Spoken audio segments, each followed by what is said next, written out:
Oh. No. Say you be now pass all the year. And mum who don't club it. I prophesy in the name of the Lord.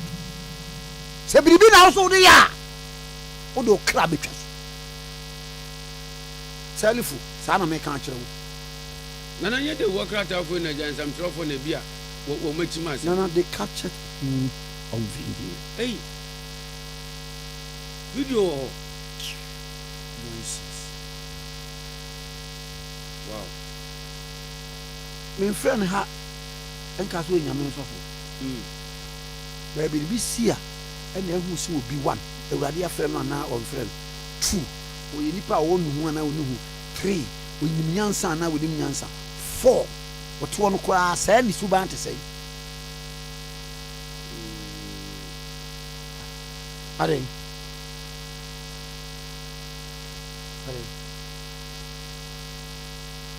Dana yentu ade bokata.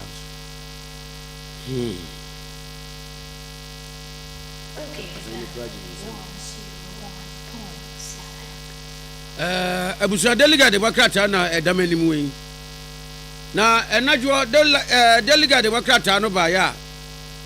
Enimu anu ode dasebre ekuamoa Japan awoto so mienu. Krata yi ba mane se oye kwawuyine. Na kwawuyine ena na himfi atro krata yi di abase. Enipa bi di nenam. Se empanimfo a wo musi hine tu hine. Ewo kwawu aye nananom amamra ne amane etu no tu akonwa anaze wo matu ne tu ase akonwa eyi ni nase mpaboa awro ne hontoma awo ne si abonten se wo matu na de asese kowu hine na traditional council aja base da bia anya nokre da se amamra ne amane bi akoso ema dasebre ekuamoa Japan awoto so mienu yeyi ne to ase akonwa eyi nase mpaboa etunade ase da bi yentu no odan wote kwawu man ne akonwa no so a odi ne ne wo mo de sansem ne nam ina ye apemse yefo nti wote endindi nana kwawu man hene kwawu kuro no kuro ni nyina wo bo hwan ye etibie nkwatia nkwatia edoson mpayeso asaka ba hwan wone a wo mo nyine no ekuro no ene eyi abene na abene no wudu etibia no wudu abetifia na wafa o rights ubefa presbyteria so dan ni mu ha presbyteria so dan no a esi kwawu abetifi no is the highest habitable point in Ghana baby enipa te wo Ghana e wa pa ene ho ni se ensuo na eyira fa yen a ebefo obia the last person ebefa no eye presbyteria so dan no na nzu kro no to se ye no wa breath nsu yiri ni bio and it is the highest habitable point in Ghana. Do far so than you wanna offer writer. Best sana kakra na okokro abele. Na ye ko uma na hinku. Na ko uma na hinku. Ho na ko uma hin ni free. Ko uma hin free. Enti obeba kwa chese bobo pepiase bobo hin na ubo bomen de keka ho nyina wo mo eman hene ho no fi na history no ene se kwawfuo no wo mo edi kwa umdi ade man hene akonya no wo mo ye bretufuo bretu abusia bretu ni kan bretufuo wo mo se asante mampon entina emire bi wono so kai a Professor Bedu Akosa ame microphone no enko yi o Professor Bedu Akosa o kan se obedi hene ofiri mampanko saba no na ye ne boy akusabo nso akusabo mama ye adusa nyonkro e o mampo de ne bo nyum no nti oye so obedi akonya no e wo ha na saa akonya no wo ma se efiri ho ne ho asem kora de bi ne beka na anu me wo na eyi obi send me video de Sunday be no eye nananom kontre ne nkofo bi a omo etwa dwan egu nsa afre nananom samanfo se omo gu nsa twa dwan efida no kro no eye ona so nya obo onye kwauman hini bio ena pe be so dia beto se de omo ye no is null and void. Oh, na we do what my background no. I feel na asem ni ada ho. Ma ntira se na nya kakeke na nkrofo keka. Na mom indeed wo mu twitwa nwan ne bet me abo voice no kra wa ha. I see. I saw. I see saw. I see saw.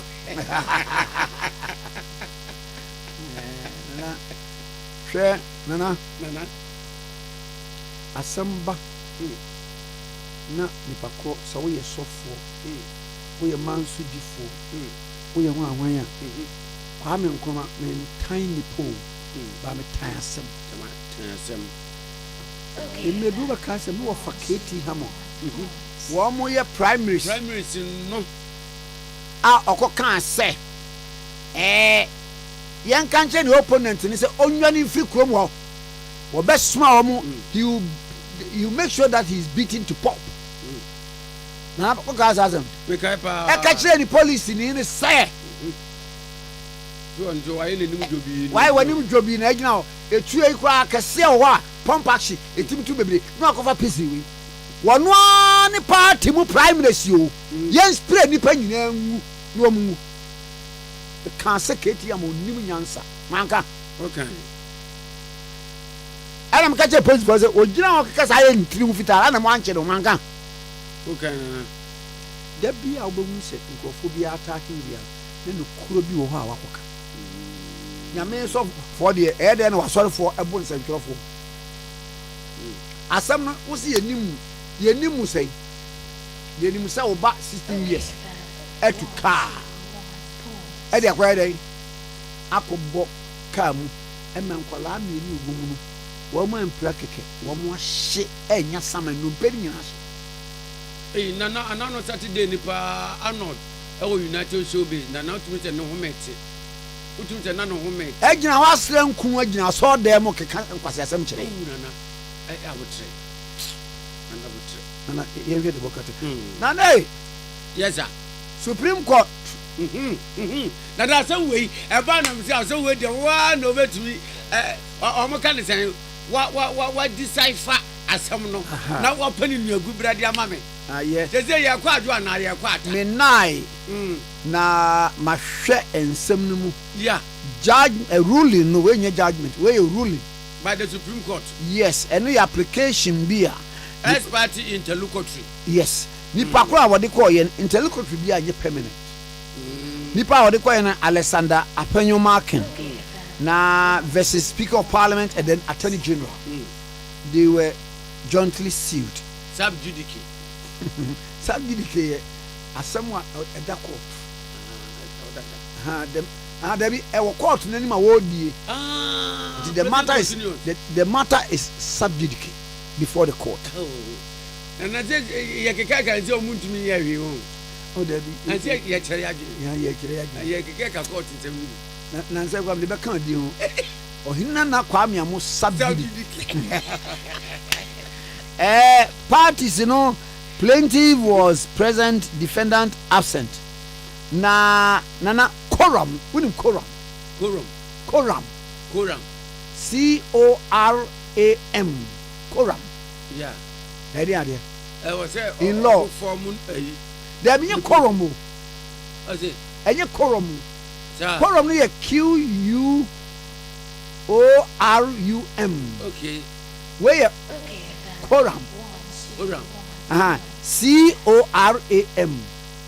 ona na koram de one eyi event data ni Abraham Daddy, yes, I'm anya no we know a Latin word.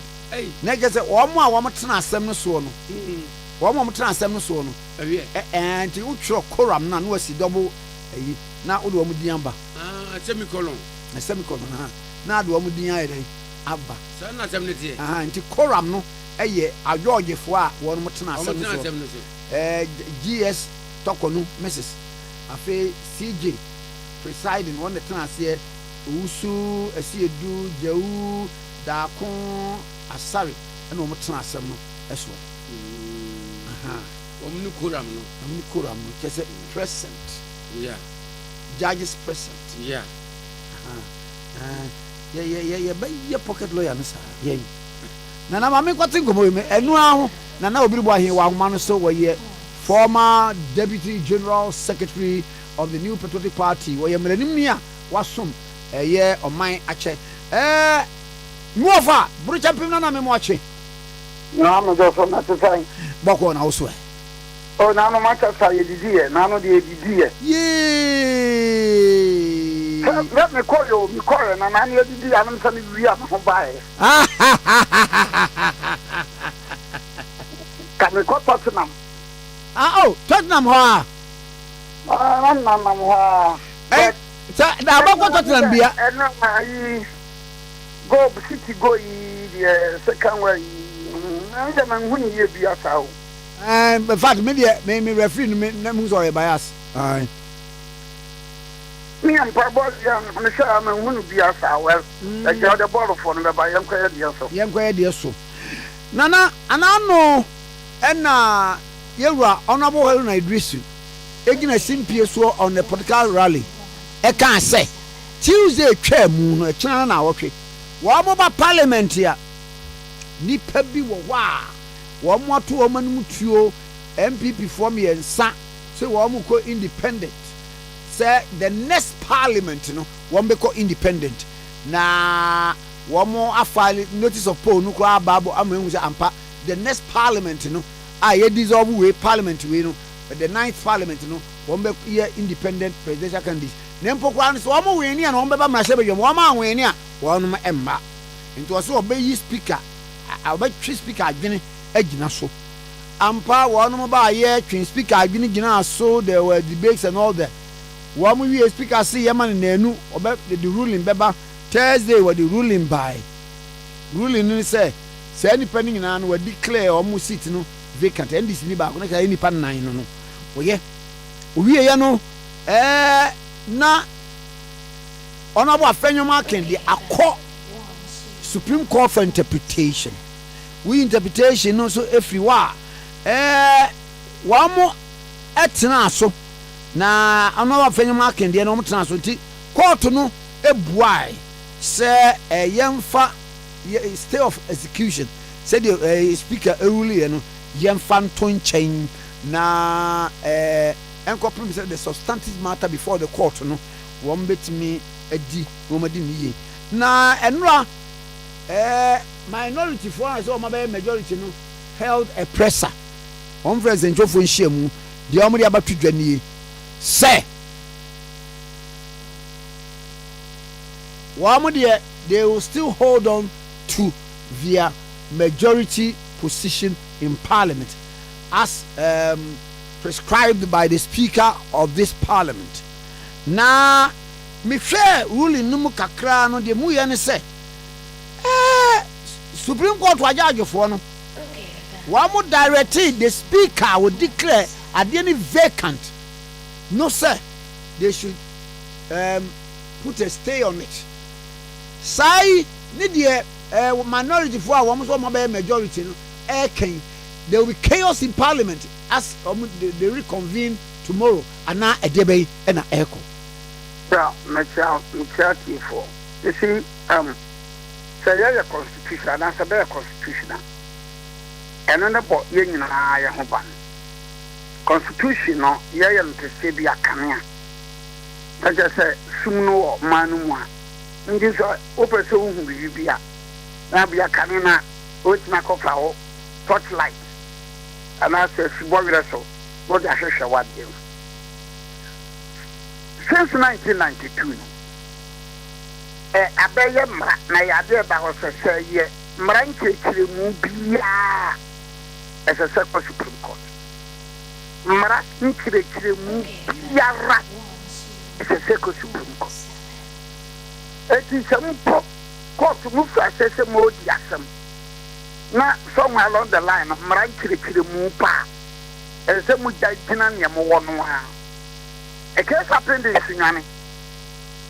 No Mujasam, no Bishop Yagubi Hoofing, no Bissimi Hoofing, no Bissim or recorded video. I recorded audio Nana one. Medibedia dance here. Nippon is also to be funny dance here because why my consent. Judge, you know, difficult or stop matter no. And the judge referred the matter to the Supreme Court. But the business Kumase, woman refer, woman also, I tell Supreme Court case and a court from here and waiting. So at all times material since 1992, Sapam Ran Mukwantia, a court Supreme. Master number one, but master no so what about. No, 1995 or 96. Never could the furnace. But there's other Pamadia. So we a member of Siba. I now wouldn't me na yamrane. Small Pamadia though. Sir, ye cousin, ye pam, was your best fat. Aha, I've rose my boy, yamrane. My bill. The new Patriotic Party, and that case is MPP versus the Attorney General. Decided in 1996. They went to the Supreme Court. Supreme Court says, Officer, we member, Opamadia, don't need to join SIBA. I began a parliament due to 31st December, via a day on holiday. The new Patriotic Party went to court. Supreme Court cancelled 31st December, young holiday. Abra, Samara and Crown Parliament are get to move. Near Tikura. Plenty case. The prayer God, the better. Hey, bye, Monsieur Honorable Mahama Yarga. Or say, per the separation of powers, no one can turn the decision of the Speaker of Parliament. Oh, please. There's no law. They are lawyers. We should ban one educate a man for. They should educate a man for my man for just. And that they should speak as lawyers. They are lawyers. You should ban Muhammad Kasa. They should talk as lawyers because you know me no Kasa. Men Kasa and MPP, men Kasa and MPP. Nipa bebrebe. So I should educate Ghanaians as a lawyer speaking. I should educate Ghanaians as lawyer speaking. And yet, me, yeah, me, money. Why? Non-lawyers, any lawyers, it's a Samikasa, Kora, open, you know, Obia, be different. I didn't know Yanka and a debacle for him. It's Mama Yaraganonia, answer, and one was a and a credit to Mambufu. Because, yeah, lawyer for a Casamo, be a wizard, and part. Yakasa Manato again. Oh, baby, I'm going free. Me do go for Siba. Me do go for 31st December. Supreme Court said it. 8,000 Saban. Plenty. Yakasa Abia. Sir, I took question. What would go back over here MP? It was a Supreme Court. Nebua. Annie, yes, it's true. Our mother Omanka. So people like Mama Yaragana Moya lawyer for Makwadare or lawyer. Yes, you know, Bunny, come on, your man, no matter before the public here. Oh, but that's a separation of powers. Separation of powers, no, and unity, Supreme Court. What do you say about the Mama Yaraga, question, just Mama Yaraga, the Supreme Court, no, no, Bassa, speak and I are directing, no. Say one stay of the you know Sano one ya so got mad any betumi. They will cite him for contempt. Wow. They will cite him for contempt. Go and read the Supreme Court decision in the Muntie 3 matter, where you can be searched for contempt. All the way the BB, no person who call to the new here. You want to scandalize the administration of that. They can search him for contempt. And why do we have to be joking with politics in tea? Yeah, politics in tea. We should be joking with our individual dignity and integrity. I don't think politics in tea. I am person that can not create year after year. Now, yeah, politics, yes, you're MPP and this year, but you're man of a Kanya Juma. Now, you're preparing no Jamaica say, Jamaica, some young person, abandoning Jamaica, just to shoot MPP. That's no Boahene and Manim Beguase. Me as an individual, Manim Beguase, like I said, that was a director of law school, a former director of law school, because he was Metum Fagato, Supreme Court, to me, and you say, I mean, let's wait for the Supreme Court. Because you see, the Constitution of Ghana, the judiciary, although they could tell to me to interpret the law, the judiciary, it is not Parliament, it is not the President Akufo-Addo, it is not the Cabinet, it is not Parliament, it is the judiciary. That is the position of the law, and that is the position of our Constitution. And therefore, a Supreme Court to what? Because Supreme Court to cast when you matter for interpretation. Bebre, in fact, in 2024, your children's rights case to be versus the Attorney General. The 2024 decision, I think for June 2024. The Supreme Court was forthright. Supreme Court said there be you have not properly involved the jurisdiction of the court because this is not a matter ever for interpretation. Yes, I saw what this was wrong. I call you now. It is the Supreme Court better national. Now I am moot. The guess I am mutua. Not just a Nippon be called court. You are not open. Now, or my son. And that case is a Daniel Nelson Damafiako versus the Attorney General. Supreme Court of Ghana. Daniel Nelson Damafiako versus the Attorney General. Supreme Court of Ghana. Nana, Mamin call to Honorable Mama Yarga verbatim. We are not aware of any law that suspends the decision of the Speaker. We are not aware of any law that suspends the decision of the Speaker. That suspends the decision of the Speaker. They will serve them with a copy of the order. But look, Mama Yarga, please. What you people are doing is dangerous and it's a recipe for chaos. What they are doing is dangerous and it's a recipe for chaos. Recipe for chaos is saying, the next time Supreme Court my decision be a better than fact. Not and can not to sing and not to Krobia or the Supreme Court I can fact. And why do we do that? Why do we do that? I cannot say, and the Parliament in your close. I cannot say, and I open my majority at your police station. Open minority at your police station. Like Dr. Bawumia Kayan. I cannot say. And the decision by the Speaker was flawed, legally flawed. What? An interpretation I said now. But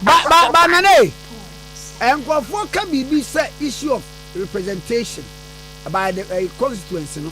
Say yes, sir. One constituency now, one representation. One can say yes. Supreme Court here na Eyema Jachi Kwesi will lose the seat. Sabrina, as in of the other, no munya representation. Let me have it. Well, what they are saying is that the Supreme Court has spoken. That is the position of law, and that is the position of common sense. That's the position of law, and that's the position of common sense. And the Supreme Court now, I can say, a certain party, the Speaker, Mayor Speaker, and I think the Attorney General also. The certain party can go, the Speaker can go for review. And then there are no answer. The Speaker can decide not to go for review. And then there are no answer. So please, masa baby a Ghana for do nipa bebre no na ma no bi nya adwuma obi adwuma na katua nso no tire enko na emma enya di fada wonma enkura bebre yakwa ne nye okopandia onya bosia so the ordinary young man or the ordinary young woman no nenya tete na young man or the ordinary young woman nenya tete ava my walk us through these komoya yedi and say me ba jombo 2012 honorable Tei Nyawunu Lower Manya or declare an intention before the parliament, ebekwa say the next parliament, obekwa kujina as independent candidate. Tei Nyawunu so okay no. Do Ajaho as then Speaker of Parliament one expelled from Parliament. And argument in Koba say Professor Michael Kwe Esiama ye muankasa munipa no yes we be independent no we declare and say ni seat no vacant na abebedu enipa nan ya ye kan having expressing the intent said the next parliament made the meko amanyoko meko bi me independent ni ade obi musa say is the Speaker of Parliament not clothed with that power to say someone declare my intention there but declare seat vacant and she shall not say no you see look once again let's go back to law Doya Jaho Obian take up matter and to Joa the whole show he was right now as chairman the MPP as a party wrote to Asiama and the speaker. Asiama was a member of the MPP. They wrote to him. They wrote to the speaker and copied to Asiama. That's what I said.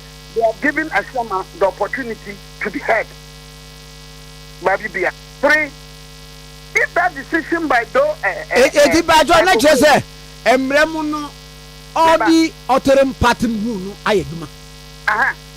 then if that decision by Kokeno a fraud, legally flawed, it doesn't serve as a precedent.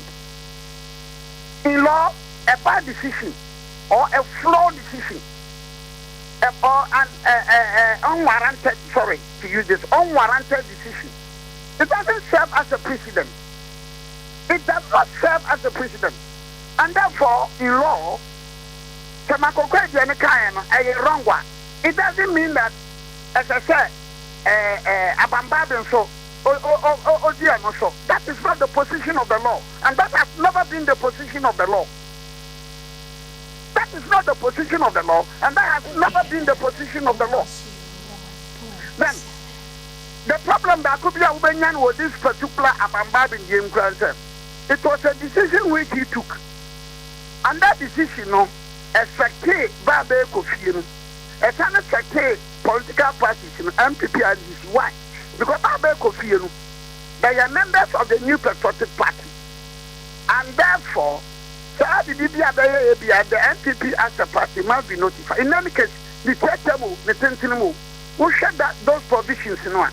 Not to obey here, and obey the Ayana, a betima Ayajumane. Obisi said that this Yaba next a Yinabaya Juma. And I am going to where do we go? We go to the Supreme Court.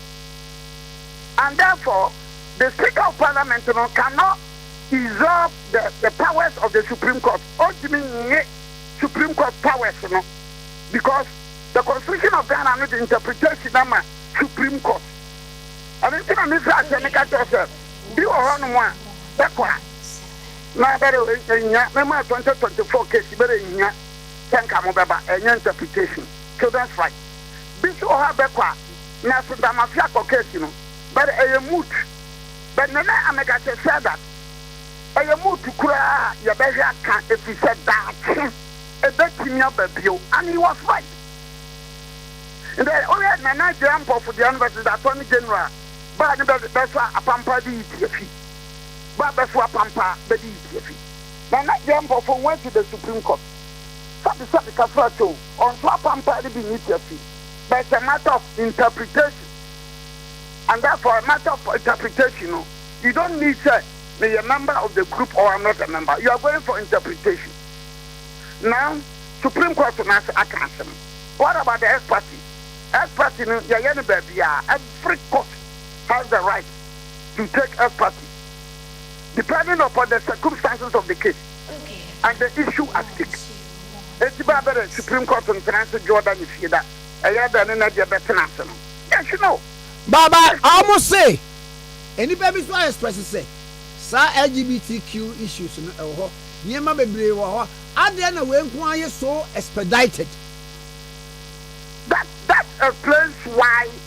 explains why the Supreme Court had it as party. That is the sense, as party.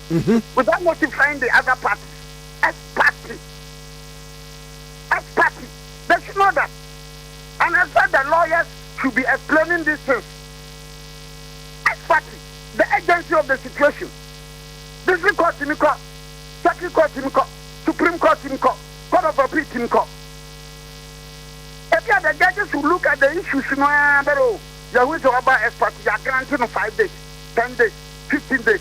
Now, Same on notice, you are granting 10 days, 15 days, a year.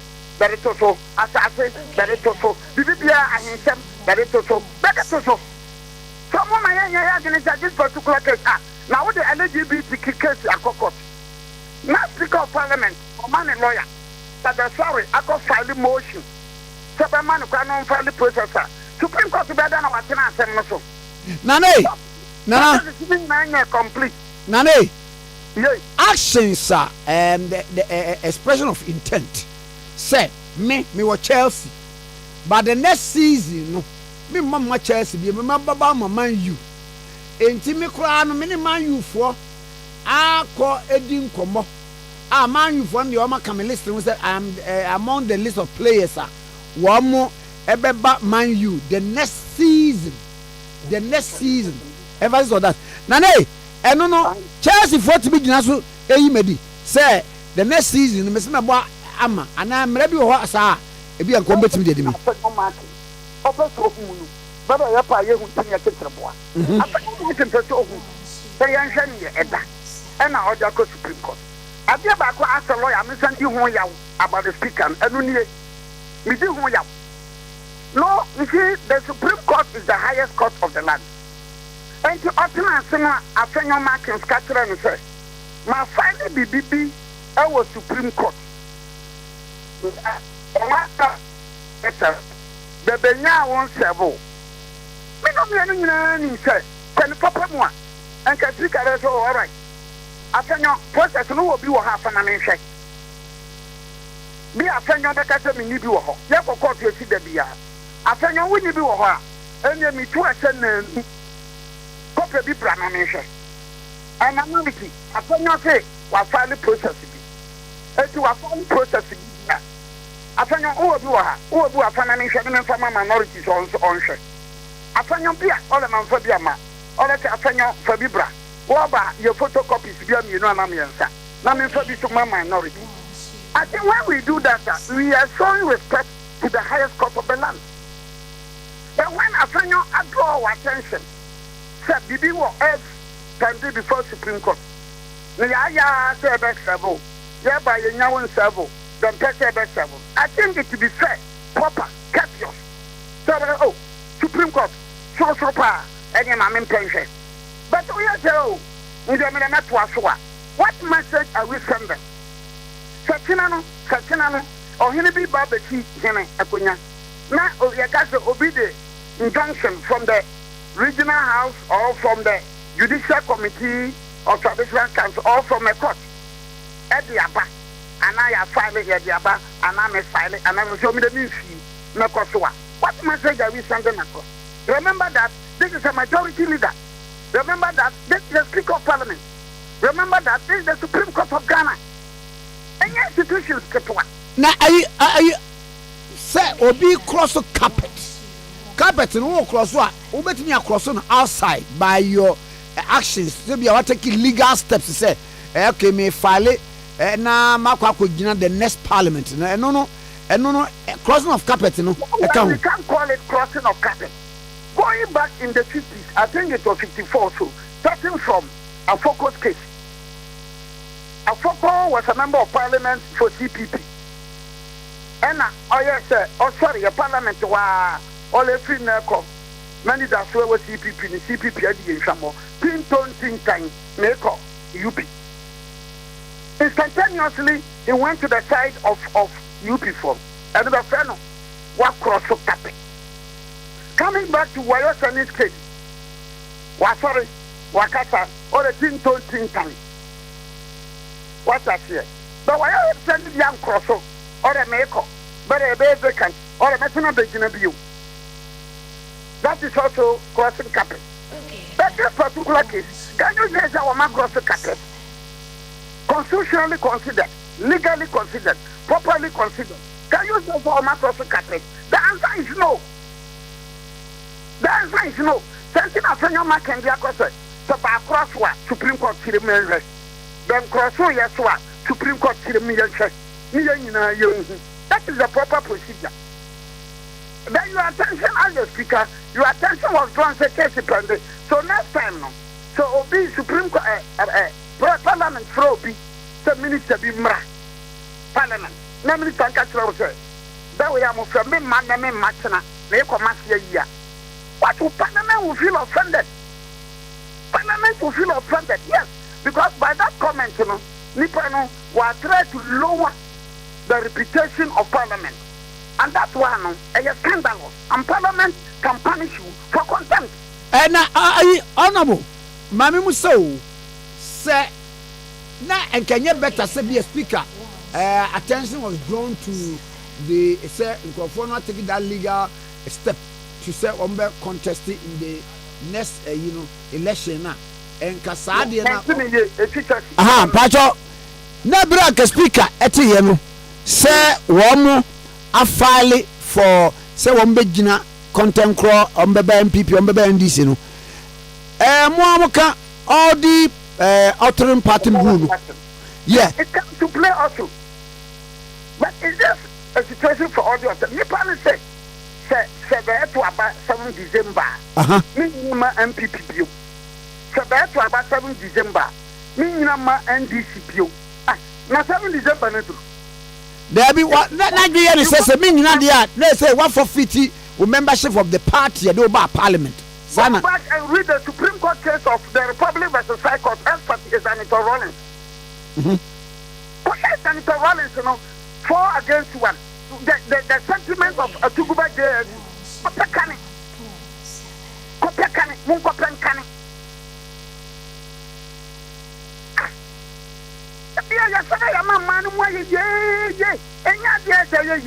But our brothers in NDC, with due respect, some of them are not helping matters because some judges call her for or not from or say, Tina, the Beko, Tina, the majority. As you mean, there's a majority for also Bandari Yampina, and you propose the and what will happen? Necessary any see one at the Abba. And yes, I'm going to call her for Konoka. Oh, and no, so all my year press conference at the Atuga, they will still hold on to their majority caucus. I believe, sir, majority for Sobeko. Until I have the premonition, sir, 1 year something unpleasant will happen in Parliament in Ghana. I have that premonition. Where one mama kai book be a mekan by Olaro Timi, the palm wine drinker. Was I had that premonition? Yes, I have that premonition. The Supreme Court can't someone. Even that was comment by Sam George, and look why it's scandalous. Now, my went to Parliament. No Supreme Court can't say no Supreme Court appoints. What did you say? Yeah, oh, opposition, I got over Bronson Jamuana. And I'm not more get the Wagana Hassa. Oh, opposition, our Bronson Jam. When a Speaker of Parliament can't say, every before I am minority, every before we talk about But only one, never quay. I ne kwanswa, mara kwanswa. Ba but my fa won si wa ha na me nsa ko edwuma. Na question is say per judgment ruling e dem animu. Ruling 2 no say the Parliament of Ghana is hereby directed to recognize and allow the 4 affected members of Parliament herein named to duly represent their constituents and conduct the full scope of their duties of their offices as members of Parliament pending the determination of this suit. In view of this gravity of the issues raised in this instant suit and the urgency of this matter, this court hereby directs, pursuant to Article 1294 of the 1992 Constitution and Rule 5 of the CI 16, the defendants, Speaker of Parliament, and the Attorney General are to file their statements of case within 7 days of service of this ruling. Yeah, sir, these are orders by the. Chilano, one more say, a year, fine, Yagma, Abang and fine, Yagme. Yes, can you hear? Then can you hear? Now, the Juma, I will sum up my discussion on borrowing the words of Hoff. Or say, last will be short, nasty and brutish. Nana, my man was there. Life will be short, nasty and brutish. Nana, my last year, maybe Banker with maybe Parliament, I said, 4 barrel. Banker with at Ayabaso West Wagon, and NDC can send it to Madame for double. And I got 3 guys, Ayabaso West Wagon as a man. And NDC MP can send it to a double. And I got 3 guys. Banker with her. As Sankasebi, the baby of Frank and so. Nana, told me them both sides. That's it. As Sankasebi, the baby of Frank and so. But I think that our NDC MPs, some of them should respect law and all that. Nana, Medas and a pay. Mr. Medas. Mr. Medas, and I will be Boahene. I didn't come on, okay, 101.7. Now, Honorable Alhaji Inusa Fusaini, where ye teacher need to now be a Sabre, a friend teacher Inusa, now so affable person. Now, a former MP for Tamale Central, former Minister for Roads and Highways. Honorable Mimochi. Boko teacher Inusa. Now, unam kwaso kwa hini. Wow. But we miss you in Parliament, too. Oh, yeah, that's okay. Now, I'm saying, Medawame soon, Diana, we a flag bearer. Hey, no.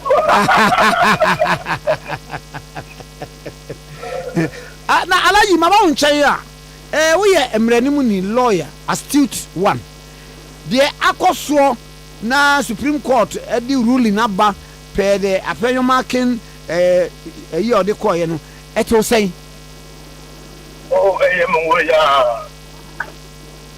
Because when see, I see how the Supreme Court is taken to do an indirect means what you cannot do. You know, I didn't my kakra, a baby what you. Okay, but you. Me too. So I did me currently said I was quite taken aback because what the Supreme Court Supreme Court now is trying to do indirectly what it cannot do directly. Which you say? Supreme Court need to me to interfere in the internal workings of Parliament. Supreme Court Susu a creature of the Constitution into a one jurisdiction. Now, the Supreme Court jurisdiction is not at large.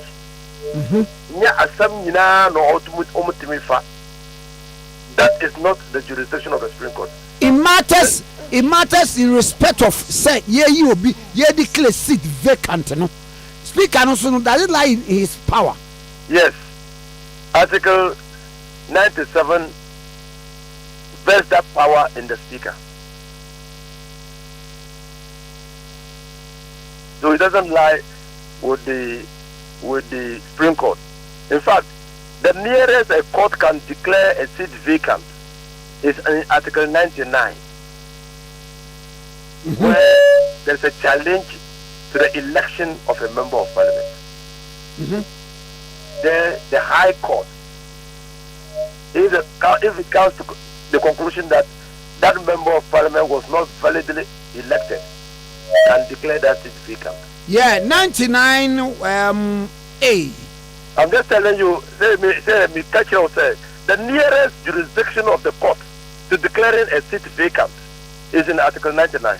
But whereby Obiaba seeking for interpretation. Interpretation is a different thing than declaring a seat vacant. Declaring a seat vacant is within the preserve of the Speaker of Parliament. Article 97. Article 97, Mami, me Article 97G, and now can I'll say, Mamma preamble, a member of Parliament shall vacate his seat in Parliament, G, if he leaves the party of which he was a member at the time of his election to Parliament to join another party, or seeks to remain in Parliament as independent, or he was elected a member of Parliament as an independent candidate and joins another party. Now, Mami Musa, they took a legal step. Now, Muhammad Moka or the uttering pattern rule. It didn't speak no one. One tier of masem. Two. The Supreme Court is totally wrong. Me by John Bo. No, you don't need to go there. Okay. I'm telling you that the Supreme Court is totally wrong. Why? In Article 97. Okay. The same Article 97, where the drafters and framers of the Constitution intended that before the declaration of a seat vacant, the Speaker must listen to the other party. The framers have provided it in Article 97. Article 97, where the framers were of the view that before the declaration of a seat vacant, the Speaker must listen to the other party. They provided it in that Article 97. And you know the case of Adjoa Safo. One of the grounds that Parliament can declare a seat vacant, the Speaker can declare a seat vacant, is when a member of Parliament absents him or herself for 15 sitting days without the permission of the Speaker and without a reasonable explanation to a committee of Parliament.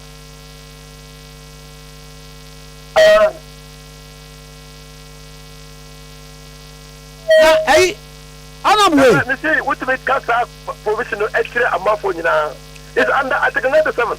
Article 97 G. No, G. Article 97, I think C or so, where the okay, Mamen can Article 97 1C was say a member of Parliament shall vacate his seat in Parliament, C, if he is absent without the permission in writing of the Speaker and is unable to offer reasonable explanation to Parliamentary Committee on Privileges for 15 seconds of a meeting of Parliament during any period that Parliament has been summoned to meet and continue to meet, or if he's expelled from Parliament after having no. Okay, I just want that one. The person who said the same Article 97 provides for the Speaker to listen to the other party, the rules of natural justice to apply. Sure. In that provision, but doesn't apply for others. For instance, where a person has resigned by his own writing as a member of Parliament, does it provide that the Speaker must listen to the other party? No. Where a person has died, does it provide that the Speaker must wake that dead person up? No. So what are they talking about? Baba, Mami Musadio, party I want belong to no. So the Supreme Court is wrong, totally wrong. Baba, Mami Musadio, party I want free moon. Where expression of intent. Senior Parliament where I still remain with my party. name of the next parliament, I will not remain with them. So there are 2 reasons or 3 reasons why that intent is consequential. 3 reasons. Number one, the Speaker Michael Quay in 2020 November ruled that Andrew Esiama, now on MP on the ticket of MPP in Parliament. Now, you pre-election 2020, offering Parliament, offering the party, echo contest as an independent member of Parliament. The party petitioning the Speaker, invoking constitutional provisions and expelling Andrew Esiama from the party. Every say on the party no view. He had lost that position as a member of Parliament because member of Parliament is an office of the party. The which party so that's why that member of Parliament is sponsored by the party. So who need party no view? You are taking an action or you are engaged in activities that is inconsistent with the party's philosophy and ideology. You see, won't mean continue to occupy that office of a party when you are doing things contrary to the party. And immediately you lose your membership of the party, you have to lose your membership of Parliament. Papa, yeah, can say. That's number one. Okay. Number two, Supreme Court, Makoke Ma ruling no 4 years ni Obia and challenge. Number three, Article 97(2), 97(2)(c), notwithstanding the provisions in Article 97(1)(g) and (h), no, if there is a coalition in Parliament and a member of Parliament from another party sits with another party for the purposes of conducting business, and that is allowed and sanctioned by the party, that person will not be said to have crossed carpet. So, when Andrew Esiama came to Parliament as an independent member of Parliament, he chose to sit with the MPP and Sanity. They declared his seat vacant. No. But that was a future intention that actualized in Parliament. Not so. Papa, he chose. In law. Number what? 3, Miba. Okay. Number 3, when a speaker rules under Article 97 (1)(g) and (h), that ruling is based on the understanding by the speaker of the implications of Article 97 (1)(g) and (h). But that ruling is subject to interpretation in court. So if you go to court for an interpretation, that is not an interference in the decision of Parliament. That is seeking a clear, authoritative interpretation of that provision.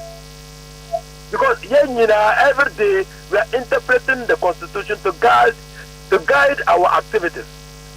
But it is only the Supreme Court that can provide an authoritative interpretation. Wow.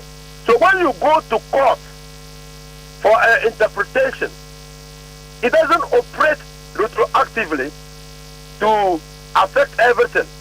So if you interpret the Constitution, this is the position of the Constitution. It will, and that the Makoke was wrong in sacking Ade from Parliament. That will not operate to bring back Andrew Esiama to Parliament, because that Parliament is gone. So the fact that the MPP went to court for interpretation is not mutually inconsistent. Now, honorable, my question you know the common maybe one. But okay. Me say me nua Obiri or on such cases. Mr. Obiri, you are a respected member of the bar. Don't be mentioning cases by heart. Because what is the Zanato case? What is the Zanato case? What was the locus decidenda of the Zanato case? The Zanato case sought to answer when is a person said to have filed for parliament, to be eligible to file for parliament. That was the question the Zanato case was answering. It was not answering whether or not the Supreme Court can stay the hand of parliament. It was not answering that question. So don't be mentioning cases and citing cases for what? Because you confuse the public and you fail to do justice to the matter.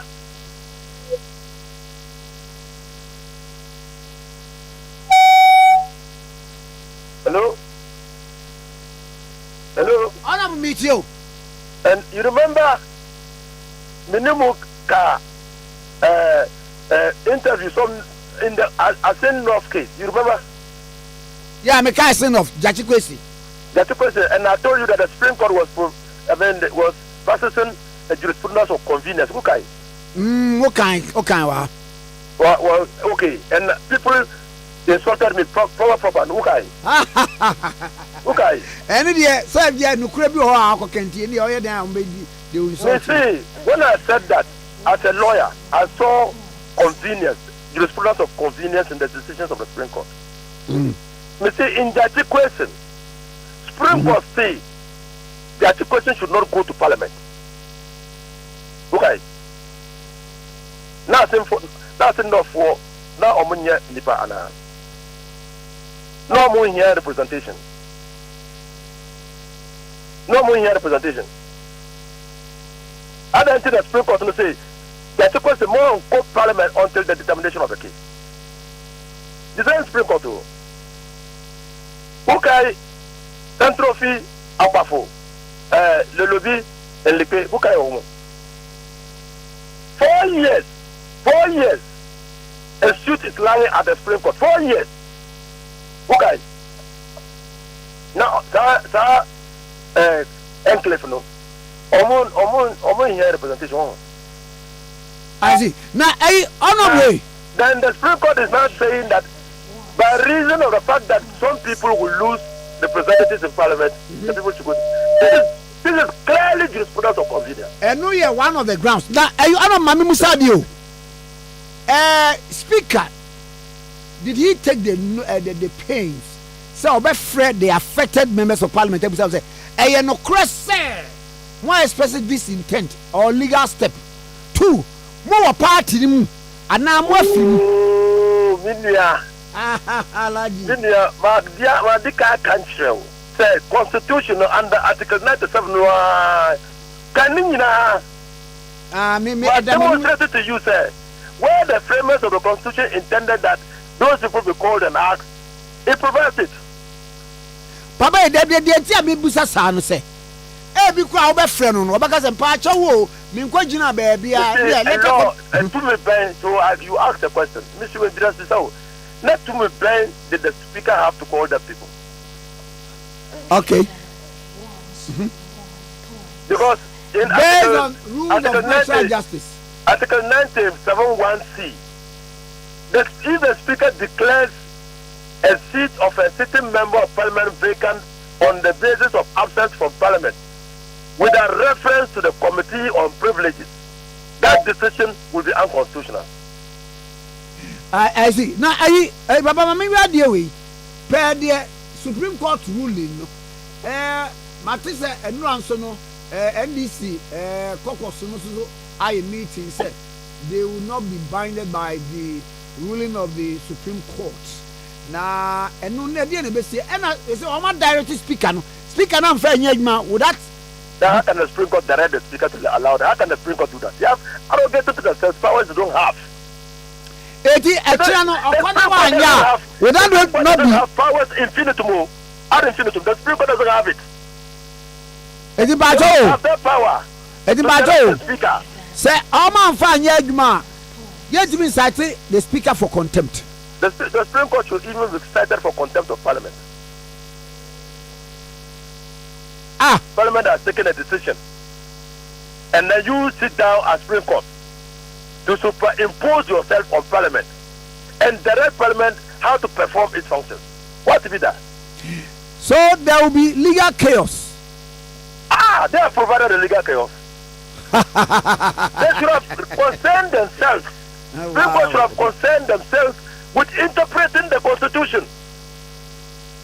That's their jurisdiction. I see. That's their jurisdiction. Edi Ochinano says speak and find Juma. Speak and find Juma. Wow. Because that will be subordinating Parliament to the Supreme Court. Nana, they are independent arms of government, for God's sake. But that is what democracy is all about. But Supreme Court, so one more, they are there to do the checks and balances. But Parliament too is there to do the checks and balances. Wow. And the people are there too to do the checks and balances. We the people decided to establish a Supreme Court and vest it with specific jurisdiction. Example, the Supreme Court has no speculative jurisdiction. So when the Supreme Court says that government business will run into chaos, they're invoking a jurisdiction they don't have. Okay. It's speculative. Yeah, okay. Alaji mame na wase no pe wati. And that's it. Bye bye. Right. Okay, 101.7 so na Honorable Alhaji Ibn Safusei, former MP Tamale Central, former Minister for Roads and Highways, and astute lawyer, and I came from na Nane on matters of law.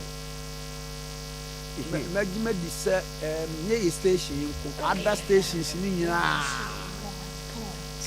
Sabia new item, news item, this animal on about one.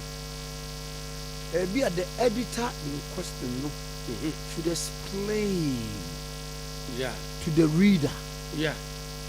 And now Pokrano Nipakron say afternoon show now we morning show now we take the time to read. You may not be a lawyer. That's right. But uti bibi kwana antiasia betimi afre a friend lawyer bi ebusan say law na ahai e kire sen Mimi say my friend lawyer Dennis eduji tamaku.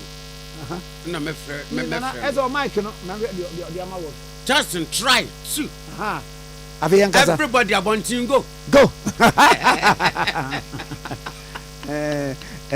Eti eniema bi wo one explaining e dey akyerew the rudiments of law at least kakra. Last be say na ye command news. And me Jim stories na me hwem na technicalities bi wom. E wa na lawyer Daniel Kwame Amankwa na de oye papa translation no. Oye lawyer o. Minim so oye lawyer pa. Me da say. And na say lawyer Dennis. Lawyer Dennis. On call Dennis e dwumo. Jenny Dwumo. Ana eduji tamaklu. Ana Rafa Japan. Yeah, na wa mo machiru mu. Rafa de ani dia ya na me pen vigorous. Eni e bantma. Mo. Na be ye Ghana be a parliament sa wo bi. E bantma parliament. Second parliament. Ana ni be o. O man gba GNTs. Wu sani akwa ase wo no. Ye parliament na wo no. Na na mu. Ye speaker no e the chairman entry. Chairman entry. Speakers are chairman. Yeah, the speaker chairman. Speaker chairman. Madam, the Hague as my hono. Lawyer Rafa Japan, your member. May your member. Prince of Pokupoli, footballer, or your member. And chairman, Chino. One na Ninia, a software, they did 2 months saying, you're saying. Software lab. Pastor Love. One na oji ni nua na car ton yi ya wako dem na. Na da na numre no. Eni gi e course wo no. Say. Sa parliament e din gunu. Na wonu say Bantwa parliament. Anope ya me no kasai. Emo no bebefo mo no enye kwankwaye o. Enye kwankwaye. Brown rice no. Yeah. Abene. Sir. I've been in the Nana 841 no. Oh, 841. About 9 because you are 2 more than half. nana entwabiefoɔ no ho ɔde hangover bɛdi mu no wode ɔde hangover bɛdi mu no ai sɛ mewɔ hello fm no meba adwuma anɔpa a memɛduru ayi ɔno dr mensa hɔ no ɛmo na metɔ bɛ adwuma mu no maame na tɔn more than half dade sɛn kɛseɛ no mebɛ 4:30 no nana sɛsi bɛbɔ no asɛ o sɛ nsamanfoɔ na bɛtɔ dababɔ de ntwabiefoɔ wotumi de ntwabiefoɔ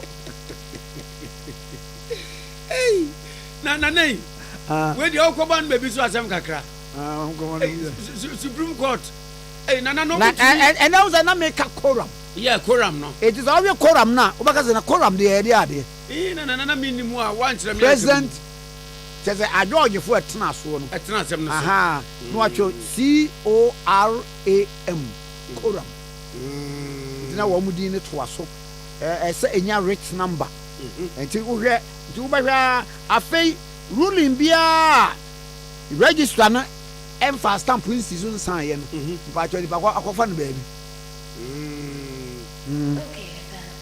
ɛna sɛ ruling no yɛ ɛyi na mekɔba a mɛma education bi duru baabi a mo sɛ obi ɔka moral things duru baabi so obi so ɔka the truth but wabusa sɛ recourse to the law sɛ woba mmerɛ no mu a mmerɛ no ka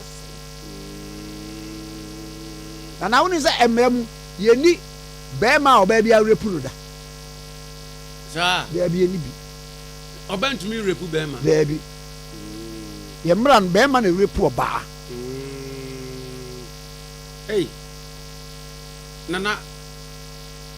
na sɛdiw sɛ wo se ɔbaa ntumi sɛdiw si bɛrima ɛwɔ kwan bɛɛ nana indecent exposure o wɔmiamia ɛwɔ yi wo na ahu ne yɛwo no kɔ sɛ no ɔnhyɛ ataadeɛ nana mekɔ aba hwɛ o sɛ wokenkan mmara kakra ho nana woahwe bi hɔ sɛ mekɔɛ ne ɔkura se ka de awowɔ no nti mehu sɛ ɔna aku no ane wɔgye tom wɔ yi nana mekɔ aba okay 101.7 so ɛnie yɛwura honorable Dennis Miracle Aboagye communications director de ɛma his excellency Dr. Mahmoud Bawumia campaign one flag bearer of the new patriotic party honorable Memoache yɛwura Kwame Nkrumah Tikese major of the Bosman bɔkɔ deɛ adom na dome ɛhyɛ aha ɛneɛ maba wo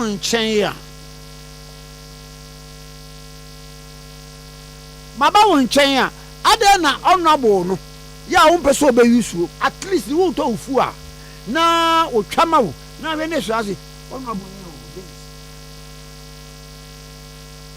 adɛ ne yɛ wompɛ sɛ ɔbɛyi suo sɛ wohu sɛ wiase mu obiara ne deɛ ɛne fɛ ɛne deɛ ɔpɛ nokorɛ nipa bebree na de honorable no ɛka din no ho based on ebia position bi a wonyaayɛ anaa position bi a wokura so eti sɛ mekɔdi MC na mekɔyɛ municipal chief executive no it came with it nti ɔtwerɛ odi a na ɛde honorable account na maka kyerɛ ne staff no sɛ monyi mfiri hɔ nti edu baabi kura no mu hu edi nkɔ mo mfa mfrɛ me because so the honorable ne ka na ayɛ mmara ma wo ayɛ mmara ma no sɛ ɔba yɛ ɔsɛ bi a honorable Dennis so honorable ma me dwene hu sɛ daabi sɛnea nkɔfo yie na yɛ sɛ woanhwɛ ne yie a debi bɛba a wonkura saa de bia na ɛdin bɛ na ɛde bɛfrɛ nti ɛdin bia a wɔpɛ sɛ ɔde frɛ me sɛ menkura saa de bia no de fa saa din no frɛ me o sɛ deɛ former honorable dɛbi wakɔ me deɛ sɛ ne sɛ adwuma a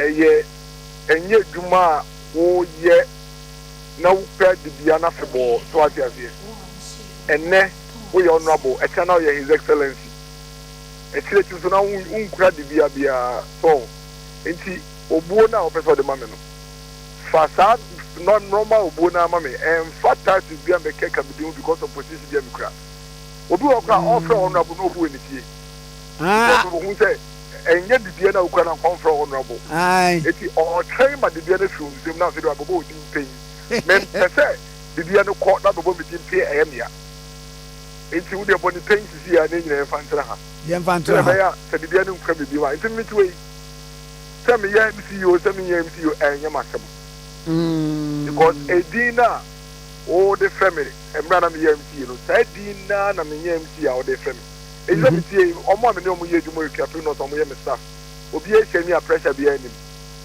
because me say from Dennis in fact me staff no kwa because of from Dennis o here Dennis ne kai ye o dey from miracles na friends o bo me nickname mama me so I just here because I believe that in terms of productivity and the efficiency no edin a wo staff de be from na nche so ode no ho ka odi ho na say ombo adwuma or his Royal Majesty ka odi ho na say ombo adwuma but when you na misia wo enterprise or the enterprise group or the medical adwuma okay or enterprise insurance and enterprise trustees and enterprise life near there e hono titles here in fact be uvra enterprise office bi ana say what is obi both obedient with Mr. P let us say oye bia oba ye nche announce say bia oye hoho ye friend home with our first name unim Uncle Michael Giadek Atlanta aha Michael Ansa unim so be a friend Michael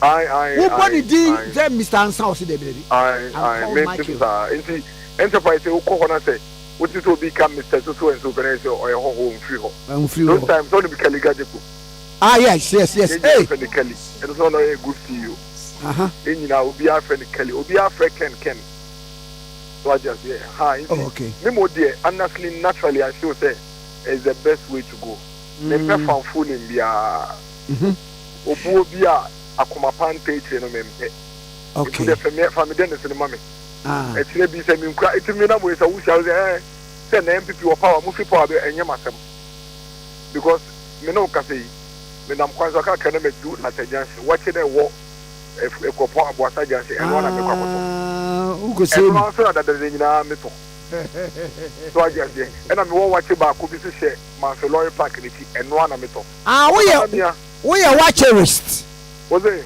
we are watcherist I over na me jana me point say we le no we no na munim na kotojo no me pedi na mo ho no wow so na me am point me you have nothing on me whether because we are not empowered to look for self-aggrandizement. So I just say, sure.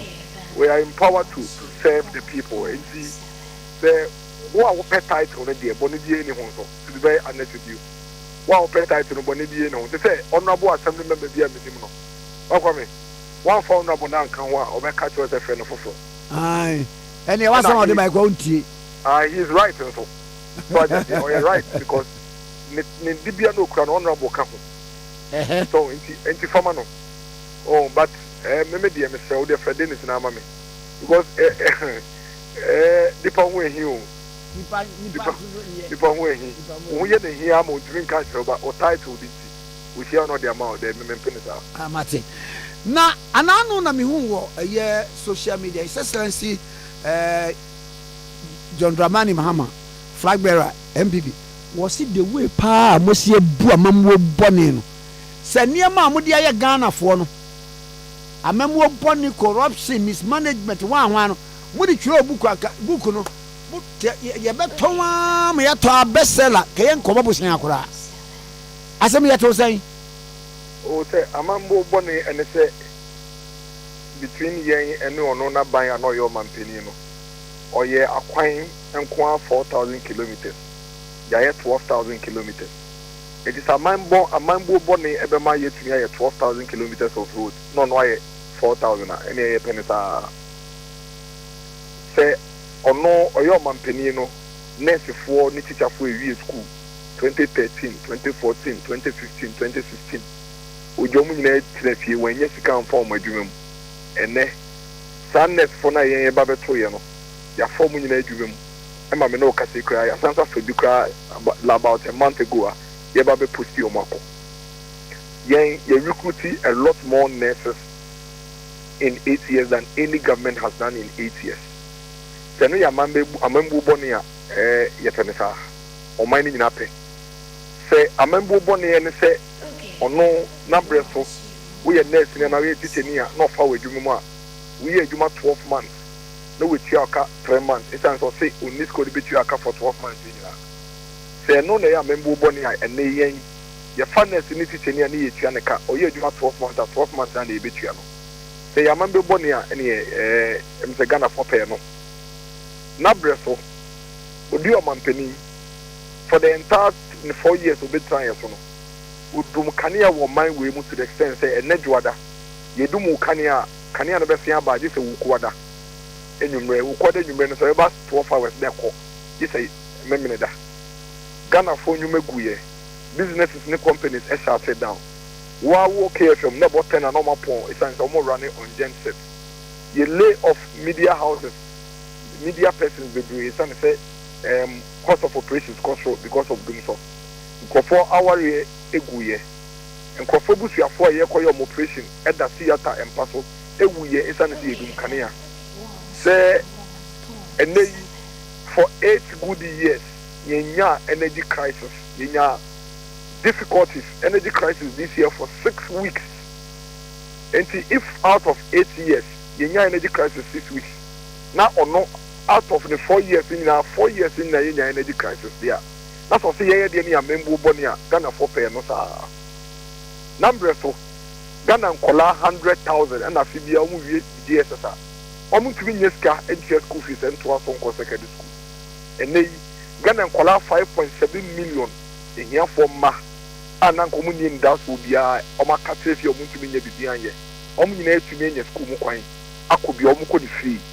That's what say the no ya member boni and Ghana for pesa member boni no esi hono ne de no jan kola no egu fie no doctor for the nurse for aketu antumu no mo se no so antumu mo munti wakacho mo se no yo dwanfunu emfa ho strike omo be enye na sem on fa nye hwe don pe bi omo nye ene doctor for aketu ya tumu be mbo ho be mienu miensa nurse for aketu ya tumu be mbo ho be mienu be miensa se ye de ya member boni dia ene Ghana for pem sa em say former president Mahama on say dey what time it is na nadwen so samba so say ene Ghanaian voter no ye sophisticated da sanya me yo keke kra na hyebufu a e be mo mato abatia no mo no senior next one teacher for mo ye duma 12 months or 2 or 3 months o mo ho o mato abatia o nkwala na wo say o mo da ache na 100,000 of them afi bi o mo katre fi o mo ntumi anko school na bebre na o mo wo mo ho no omo kai dia ode yo omo meto abetia wo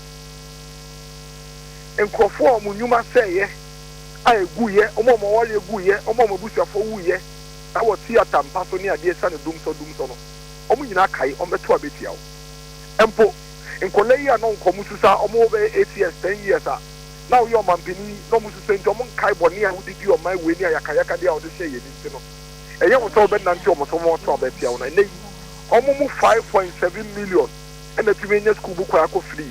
Almost say, Sikan community school fees, and then on my minimum the top provisions at the top of one entire moment. You now become one more to a bit. It's already a man of Koseko, Uncle and Keka, Sebi in seminar or Kikano. Now, December 7th, your 12 penny really a Kikani will lose who are. No one for Casio calculator and consider Supreme Court. But we are not away near to be uncle Supreme Court. When the party for Cambum and judge for them. I say, oh, didn't say, oh, my Yenisiano. Now, Omunun to say, then some more Kikaye, the soon in the buying of womb, a coil of force one on my way tonight as a man penny in a Ghana for hiding after a bit. And then I can barely some 40 days. In some of the mini baby, I make a channel. Now, Ghana for Kose, a show Muslim. But one advert na eba o can say Samu Jina baby e can say free senior high he was against Seta next as one kasamon kanukre e san say was started that progressive they students no wa ma sha ase it will be a one penny there na progressive one no wa sha ase minister what here advert no omo ye advert no as a reaction to the advert on free senior school I bought on one voice. What are my adverts now we bought from MPP about free SHS on all KFM no. I heard your mama voice the can boy. saa seminar Jomama voice there boy ye na kase na no ono a de bi na no kai say ono o implement free senior high school on the whimsical promises of a desperate politician. Now we your mampeni wo say wo nye e ba ne say na fe dia wo say wo ye and you know one of cases for $2 billion, 2 billion cedis on for free senior high school no. Oh, that was then. And then the former deputy minister information Felix Kwachofutu and Oyeni aid and I'll say free senior high school is nothing but a scam. It doesn't make sense one bit. And you know and yet on one the colleague education minister Nioka in the case of free senior high school and you're possible now hang Soviet Union like a bit where I can come and come here.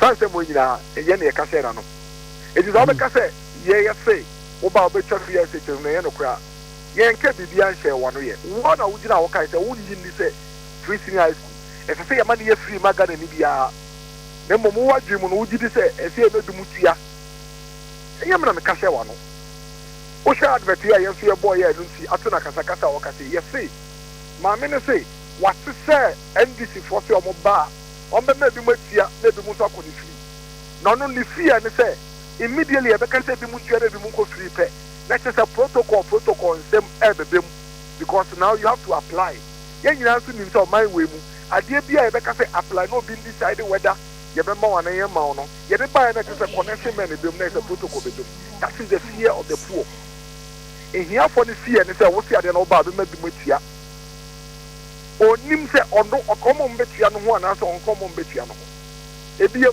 osuro se o apply a wo onfa ma no because omo mu wo sika na nti wo se edum tua no omo a so betua ba ya connection no ma ya protocol emu bie no aye na ye kase na no enei so wakwa kwatira se do se free senior high school no wo fa wano ametumu a wo belusu abato a e wo wasem wo wonu mu nsem na ye bo akere ganafo ya wo ne wo party mpeni kan na ye kai ganafo woni Ghana fon kwankodi na menka say ye kase ye nka bibia nhye wa no ye bia wo waka ene ye bo kire Ghana fo wo na wo se wo ba free city so no ebi mbetua na bi mu eso akọ de free wo na wo se wo ba wo be review of free senior high school where ade mienu pe ida se wo be twam ana se bi mbetua na bi mu so akọ de free review no so won cheche mu ye enti na okay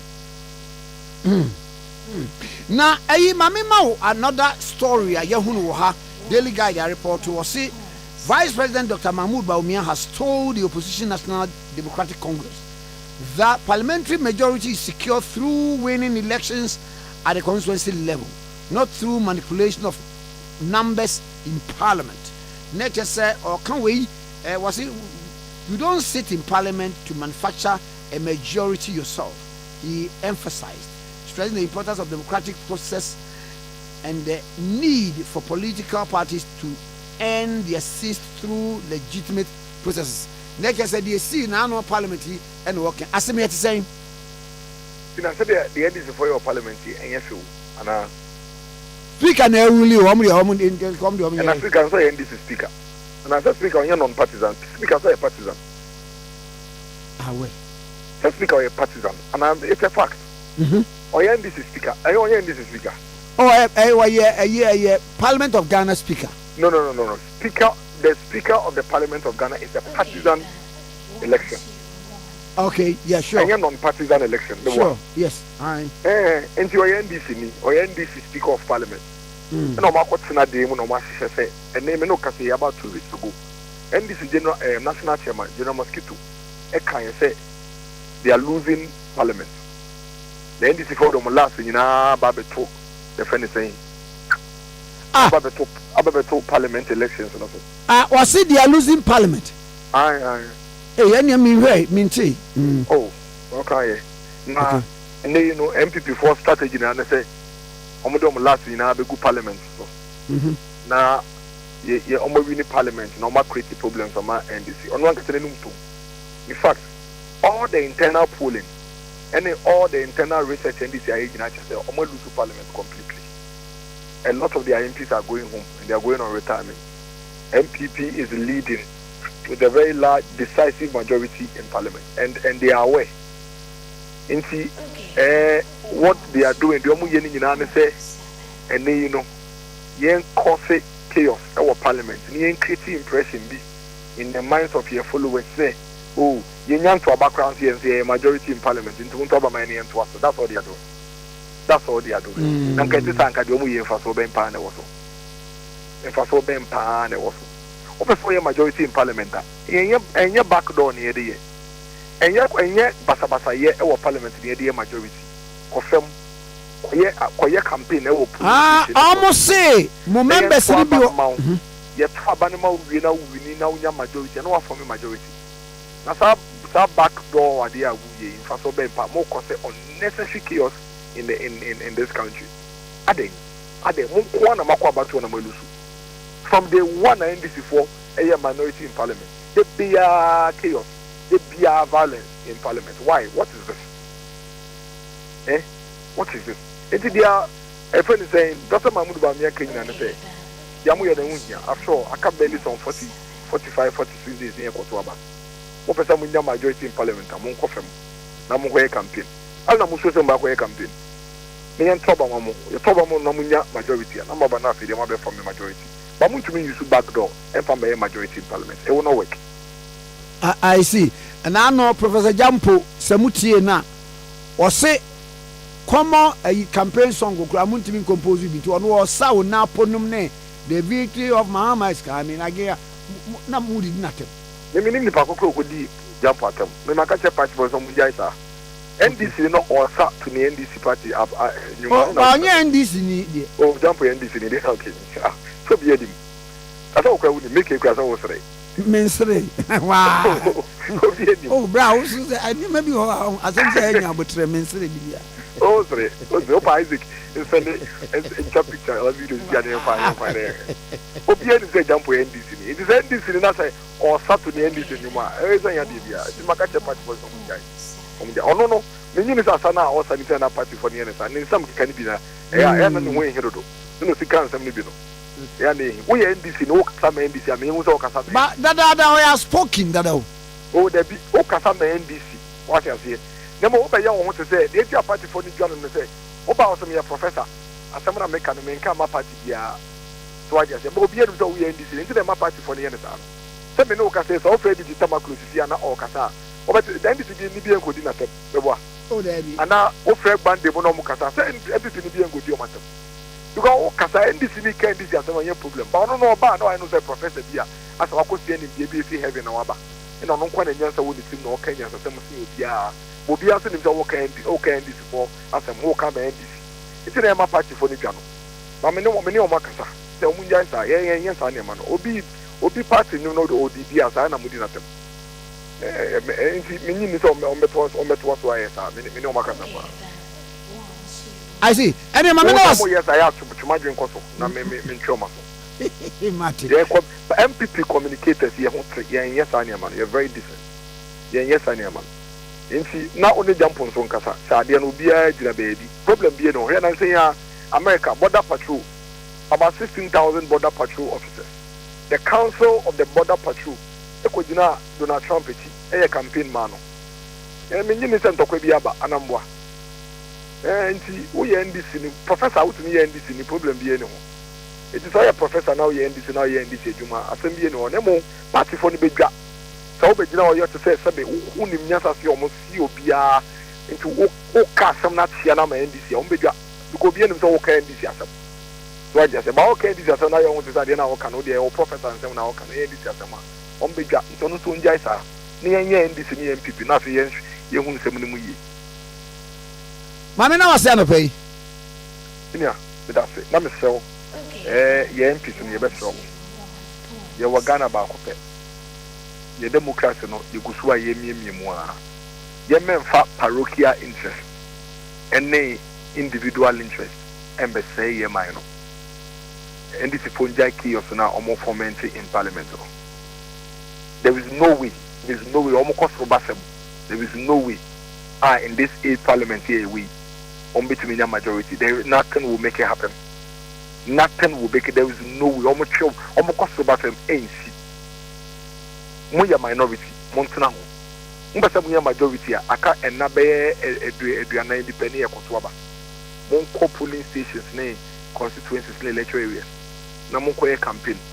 unya majority and from our forming majority. Now, our back door, cost for bastum, senior, Omuchimo Muso in every hole, Nomudo Mutisha was the Emfa, NDC. The will of the people will be protected by the new Patriotic Party and the majority in Parliament. Yamobien circumvented the will of the people. The will of the people on December 7, 2020 was that the MPP would form a majority in Parliament. That has been done, and nobody can overturn the will of the people. And all of a sudden, the Supreme Court, and I'm saying NDC for call Supreme Court, reading case for Atofoseno.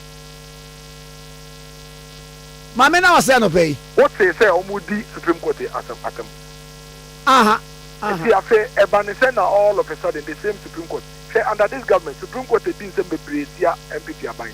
What is the MPP did the Supreme Court attempt that? Oh, but was it almost a way no? And just Supreme Court was some.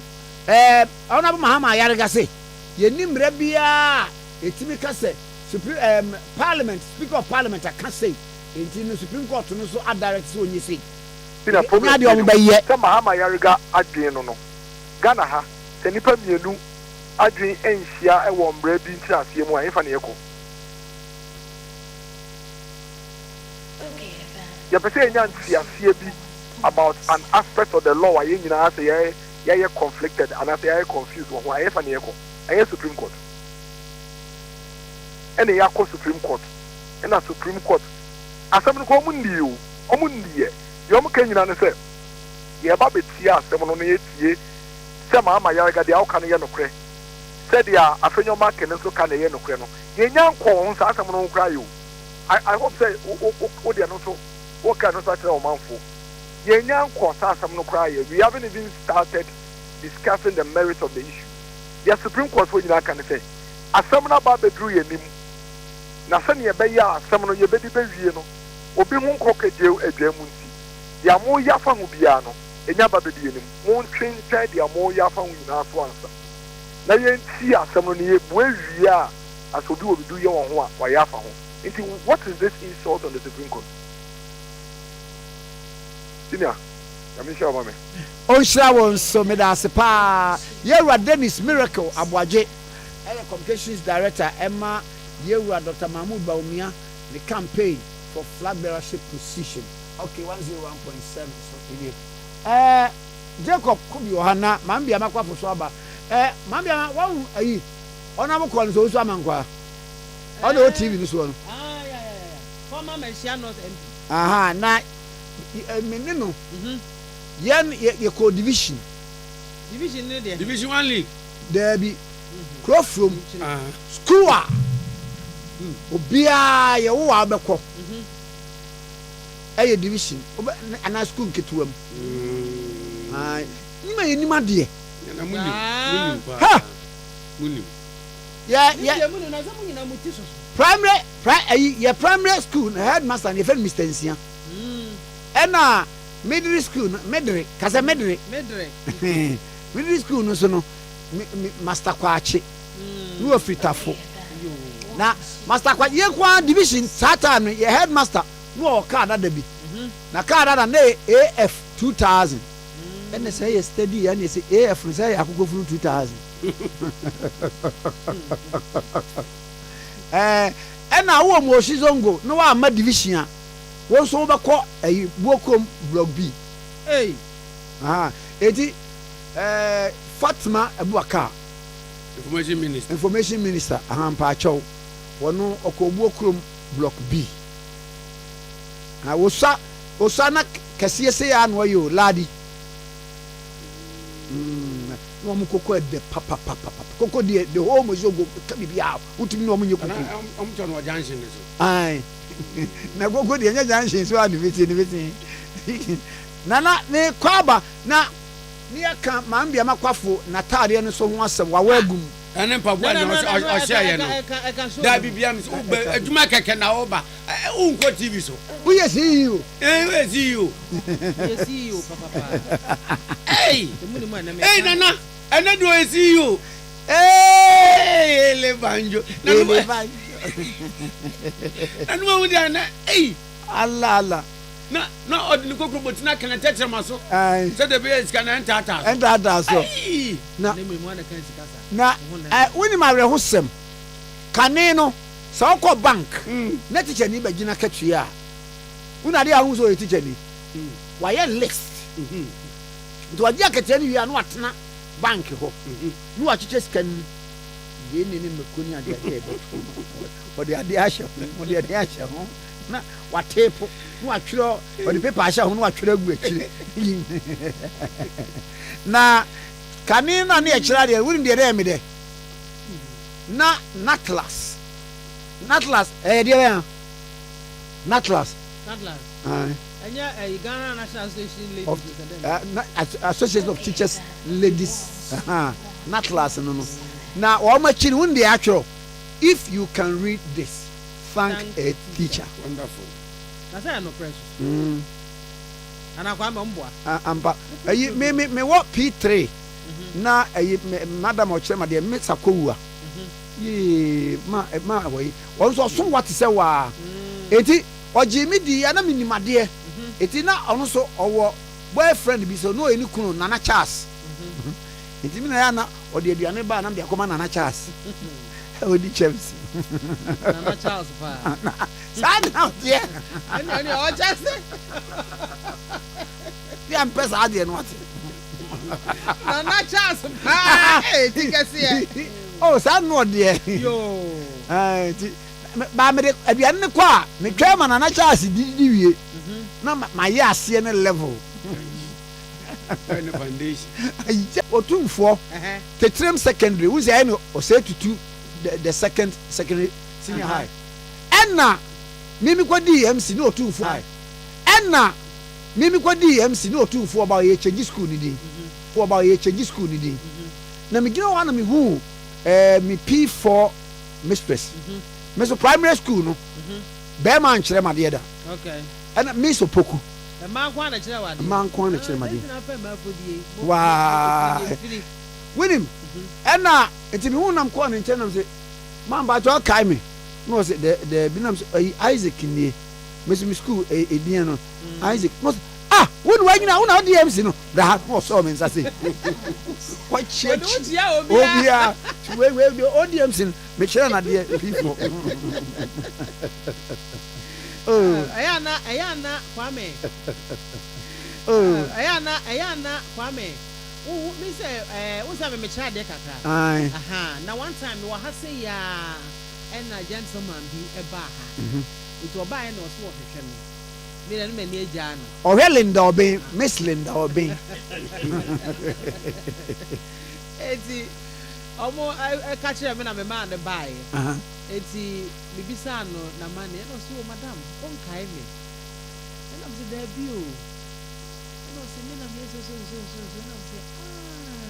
na say wo he e no chire na say da me ase say ya na ehwe no e say abofra wo kire na de no nyame apagya na drum pempenso bi enti ugu no saa na ye wa hohoafoa na ye wani je kese wo wakoma mu e say aba ugu ye no e baso ba ku bi ba ha na me kofa nkomo ye ba oba he wini madogro me kai se me kira de akura ase e na ho se omo ko break na wo maake wo mo exercise no ti me maake amese akwara ba ko woni boys be 3 eba ozi na he mo anko break madam o ka se ye nko break no e na ba ko tan he na ye hu de wata ye uza se o na otan ya e ne be sane se nyo na atan ne acheche na nipa fu do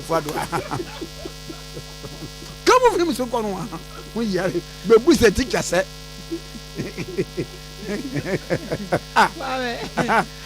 Kwame media ade ba lower primary no uchire bi o say lower primary uchire bi mi na me kire o ya ni oni o man tanse o me kire JHS nko na Kwame ade ba ko am regret in life and they say me jai teach oh I was saying come to class eye de nyame be bi aye president for nyum de nyame ne ye ne ye na pede na me kwan so se ne o ye na de fa biara ye pe e kom na me kwa ba me ba me edi nkobo bi Oliver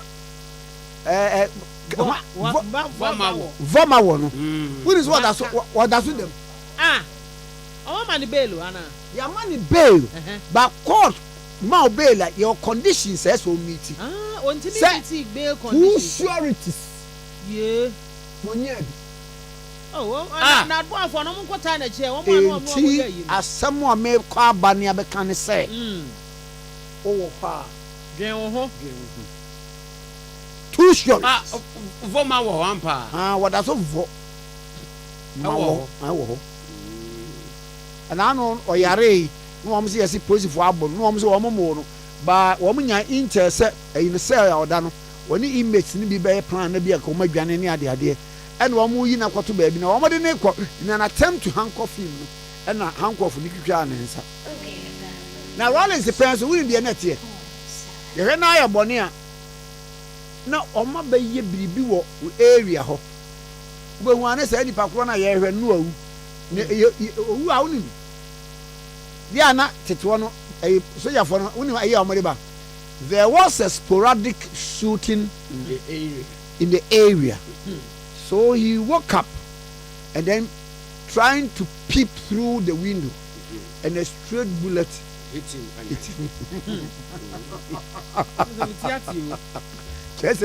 Whoa, we are not watching it. And there be also a sea of my you. Then the background will not may a crowd passes here. Why, pa. Okay, 101.7 Sunni. Jacob Kubia Mofe, a reporter, Ade Emma Despite Media. Name watching. So. Naboko, dear. I don't boko. Then come over no. And then come on, no. Bako, MPP, among your pop war, it would choose the Ya West. On way on communication, direct and on way lady. And then Tossum, you know, Air Quincia is here and Ra, our Unibar Highway. Bankomonko. Yo, accident in the baby kind. And Ra area, I bought one a year for 2 money, Yan, yes, Aquacia, AC, Unibar Junction. And to the maker, it could be more, I was and family could be more homono. Now, a no copper, a Toyota Vicinity and registration number no JW 77-24 JW 77-24 or no FP a Winiba or promo how didn't any actually a incline. And I happen to Toyota HDB, I have branded Cano OA. Toyota Hills car no ya brand new OA a passenger car no so registration number no AW 78-22 AW 78-22 ono so fin kan odi neni akire takraden na that's the point what hire mo say abra Toyota VT no fi Winiba odi neni akire kan na odi mi kapa yi. And the Quanso all corner now I abobo ya modest sambola ne modest sambiani the 80 into Osha I abobo ya no every single time into you overtaking at the call Toyota Hills now no fee in crowding in near Takradeno or Kwani Kwame Precope and the Mudogosia Brian. Omukwabo mutano wofa omufi kwan no koto amona na Vermont you always say kwan no contractor no say kwan wa Uniba Aka highway no wo say kwan no wo dudu ju amona kete wo ho nta kwesi ne ba ye no omumi no nyina fi kwan no mo ekofre amona no mu koba nsana adise na wo ho no ye ni say omuboa ema omoyi nipa no wo ka ne mu nemo wo fa de na ka na ye no omunsa entimi eyi aje omututa ka no ento omututa de bra ye fa say before omuwo efutu Winiba na omubepie mu ho wo fa omudi ntempa so fa na eba ye omuba ye no omusu hu say ano ye de pa na omutu nsa frefe omo na mu kwa ne omu ne mo omutwa vivi mantemu ehia na omubebo aye wo fa omututa ka nyenu nyina ansana mutumi yi nkofo no efiru ado mu yi omunyina di gu ho wie ye no na amono mu ho ano baako niensa de kan omatwe omonkwa na akofo be se baako akofo 15 omoso mo prepare mu ye dia ye de mu akofu Winiba abaya resabia omo de arese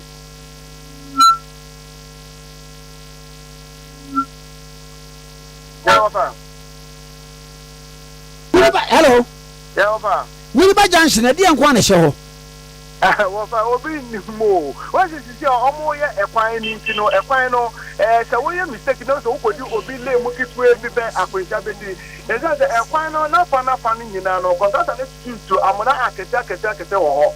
Enti se wo ta so nyenkwa de wonam kwan no so a se wo di wule mu. Wonye ye pateki na se weni anda ho kakra bi no akwencha ebedi.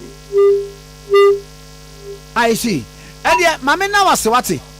Na de tozo no so yo wutu senior west MPP amanyu kuo no communication officer yen friend ado ono akota big fm no wo ewutu bodiase ehonso na ewutu senior west no mo ahinkro na benta na watu mieni ni omantene abedechie eba mantemu ase no obaye no na ono nyafo yuji ahinti na obaye campaign any rally ino mode edihihye so ewo omo de background no ewo bodiase homo na be adwumedi ni kwa etire no na MP ono so se ko tisia chete ono dire mu ma NDC amanyu bolo ono so wo na work no oye no wo fa kro ni nyira da ni kutu e kan se ko ba ye papa ama na adehia wo kro mu ho no chichi MPP bo no eno na communication officer ko fi mu big FM na ode so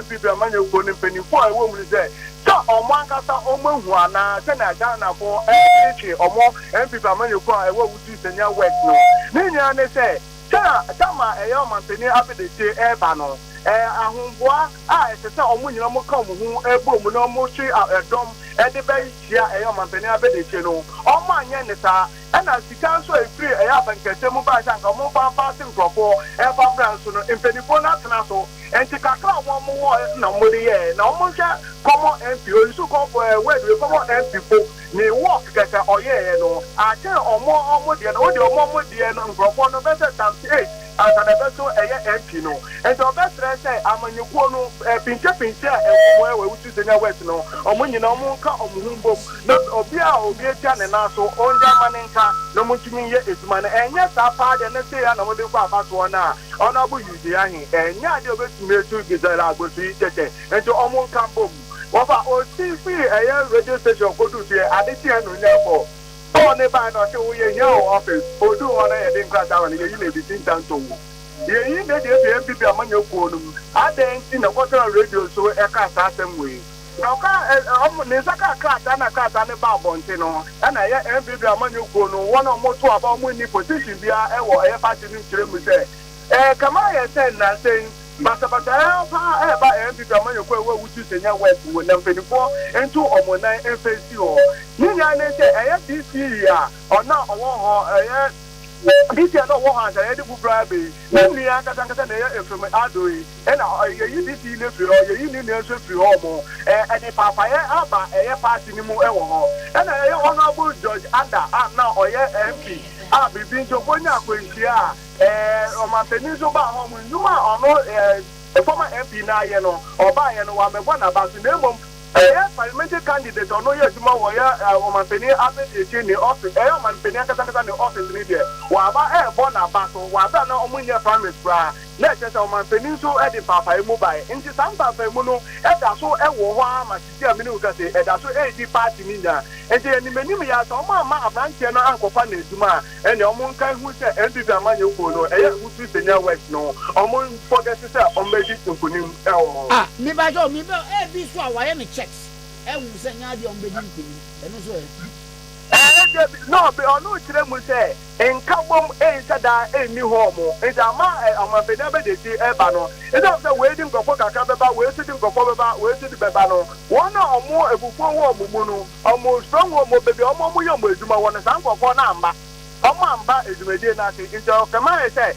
so ebufo ni wo ho enti mpenifo a ye ne omo ti so ewo ewutu senya wet ho no omo mbu na enkabom embla se na ebe ya so for na mbefo house to house ni wo kaka ho nyina o ma ye no eno nwa bufuo na me ne uka se yeyi ni e de fiso mama na wase amfe mesme da se ensem twoni Jacob Kubia wo fe ama ne bone de by latest from your partner for life mattress papa the latest phone for ye ne ton ye wo king size queen size double 1.5 and ye keka ho nyina bi na ye wo pillow students best ne ade ye mattress de won na so nu ho da enti se wo pe mattress papa wo beda so e ma spine problem e baby bia kama a latest phone for your mattress. Latest phone was your partner for life. Latest phone for a side furniture nkonya ye wo nkonya ni sites ahodo ni nyina bi bia bi apese this space bia no ye benya bi dia mawo ye o color nyina bi design nyina bi se the colors no any designs no aba ebude ta na bright ye mawo bi kama pa latest phone for ya see introduce MDF bed, wardrobe, side doors, coffee tables, center tables and the keka ho nyina ebi na koyo showrooms across the country na kope bi na ye ka the latest phone anu agi so your partner for life. Your partner for life. Na your numbers no in the 0302 23 11 55 copy 62 0302 23 11 55 to 62 and 0322 00 84 99. Let us know your partner for life. Ababi Voma was not making. She paid you. She underfound. Who's or a lawyer? Or a PhD. No. Na asemi ba ye aweho seme wo mu ne se. Two sureties in you be. Nana. Omo ani bi na chi no mo fa hen. And then can we be busy? Because me sure so obewo a lawyer for omo ye ne no. Yes. And now for no be omo ye lawyer. And sureties no kwa ska den ti so no. Enye ska bi esum bia I think 20,000 is arambo. Aye. 20,000. Na mo pe quotation. Omo nyini ni. Etiefo mo pe quotation, ahwefo mo pe quotation mami. Quote ne quotation. Or say Ebra ye bechi Jewfo no. I did not bother myself because I wasn't a Jew. Ebra ye bechi unionist no. I did not bother because I wasn't part of them. And when finally they came for me, there was nobody there to defend me. Me pa chomo pe quotation ni mama. Ai. Enti wo ye bibia se nipa me ya ma no. Wo mo me dwene wo mo ho. Wo mo abo me pa. Wo mo aye me yodium. Se ko base. Won twitwa nyimi a they will save their skin. Why you any ma? Nipa ni bi okura no a ye beeli wom ye ma omo be no. Winu ma do kronti ani eti mom be. Emre mu na ese wonya address. PO box. Yes, ese wonya address. Enti nana so obi samao na wa ma proper address na is mute.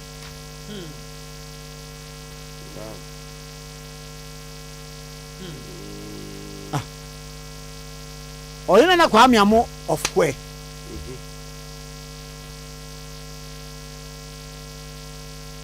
And I say a proper address. Okay, I found some more. Say one to me, etimu amudo no nyina no etimu muntimi nkobe meeting bail conditions or that's them. Court na man be. But it should meet the bail conditions. Because it's not self-recognizance bail. Edi baby odan mo am social media church police for achina to me that me pa chonye police for asem. According court, instead of you over Facebook no me pa cho come na kwa provide yourself say we are one of the sureties. And I be a man can ye de. What can ye because nkaya hwe ne mo se asemi ba ye no. Anka wo mo a eye no yodio me bo ni chi dom. edi nachi yeye yanko anka aba ne sei no na anka saafo no omo abam enne mama ne ko meba court granting the bail no kura nke nisa ade eche no kenisa ade eche da bi ade eche mpote nke ka eni kwansa ade kura asa Kwame yataka bi say those are those for you with you or something. Yeah, your statement be are those for you with you? Yes. Are those for you with you? One say, one more often. Ampa, one count. Say bibi ba ye begin mama. Ebini. Na. And now na content Nana, you got content as say. Na no chire mu wa ha. Say asam to obi a. Ni ye de ne kono. Ye de banka ba agu ne nsa ye de ne kono. Bo say o twin kon ahwese obehu mani ni bi aka say won ko kan je fiefo say. Ya chimtu bo say o twin kon bi a. E na nana no de ye kasa abeto ma mu say. Enne na ne content na ke so wanya amane. A onya wo bi edwitwanye no ne content da bia wo twene kon hwe se oboafo ogifo bi be ba e de boafo ayena enti oba bi bo odwum bi yenya fantu yam amani amewu intia mefa yesu yonko ene na incidentally test am de ye adwuma ewo mika nwoma no etire nson imu enum the book of Michael chapter 7 verse 5 munyi adamfo ni emfa ho nto oyonko so oba oda akokumu no na be ma oda akokumu no na wewano nyawa na ehi amanfo nani asem no but Kwame sa Oliver ya che ne membre bi pe case nda so ho wansia bibia mfi se bia enu mi ase wansia we mfi because you say bia o man ho do so nti o me menti o man ni nti o na ka se mami nti o se de ye fa suahunu efri ya betwam ye de to anamon akodaachi it is ye na ato no a atwam no wan sua bibi amfiri mu na ukosoa eye some mistakes no into the future na one big problem Mark Abraham nyumo abako amani amewu nti bi fama brabo ntu chache bi emo oyini yesu kwa mani amewu nti sao nipa nyo mo Yesu Kristo mo ye Hosanna mo na kwaka abona semio sabre lin ba so foforo na mikoto material na mde material ekopam lin na mikwade na fiber lint na ne boarding ya David na to ma me na me pe me ho asem lin ni boarding den unsa na boarding linen ba so no na me de kwatena to ma to ko teme ye na nebe tinzu so aya baby ati no o ko manye yo o manye yi ma wure ho sempa etimi efisa link twa mu no na me utotu ya ka na free me fini me twa ka nwie ene ana ya nti aka nwie ako free aduanu adi awie ne na wo ye da wo ka wo ba no ate ahwe na aduanu na hwe adwagu na ye brown na meje ne so 2 years e de pam top na sabre na pimpini si abaso ma she nika be 5 wase ai o chai se kuntai merci danko o di danko go for bra pe yo eti wo ba bia nyame du abedura that you say yes nyame atwamura bebre egu ha wan eti so ye din now they aseda emano na dia aseda mano ye mawuram na fa ni bire mawuram mawuram dada sa eni ehiem suko abusiafo ye to aso ane de the Ghanaian Time Democrat no na to aso na Ghanaian Time Democrat e de aba e no che se Supreme Court ruling no achi no sei efa enkonwa enan a wo che se atompan e wo mrahye no NPP ni NDC ahwe ya wo chele bena e na showdown papa we ne ya real showdown ankasa na bekoso e wo mrahye sei wan e na ekwakoye majority e wo parliament e na wan e na ekwakoye minority e wo parliament ya e honsem the Ghanaian Time Democrat e di aba e de Chief Justice Gertrude Saki tokono wode ne mfoni aba beto so e de aka ho na nia ensam no e to akoso aka nyina e de se e na no e na ye parliament speaker of parliament e ruli ye ese enkonwa makomako enan a e wo MPP amayoko no afam asa nkonwa na nyina no wo mo ye nipa a wo mo eba friends efie ho no mo no wo mo de NPP amayoko no edin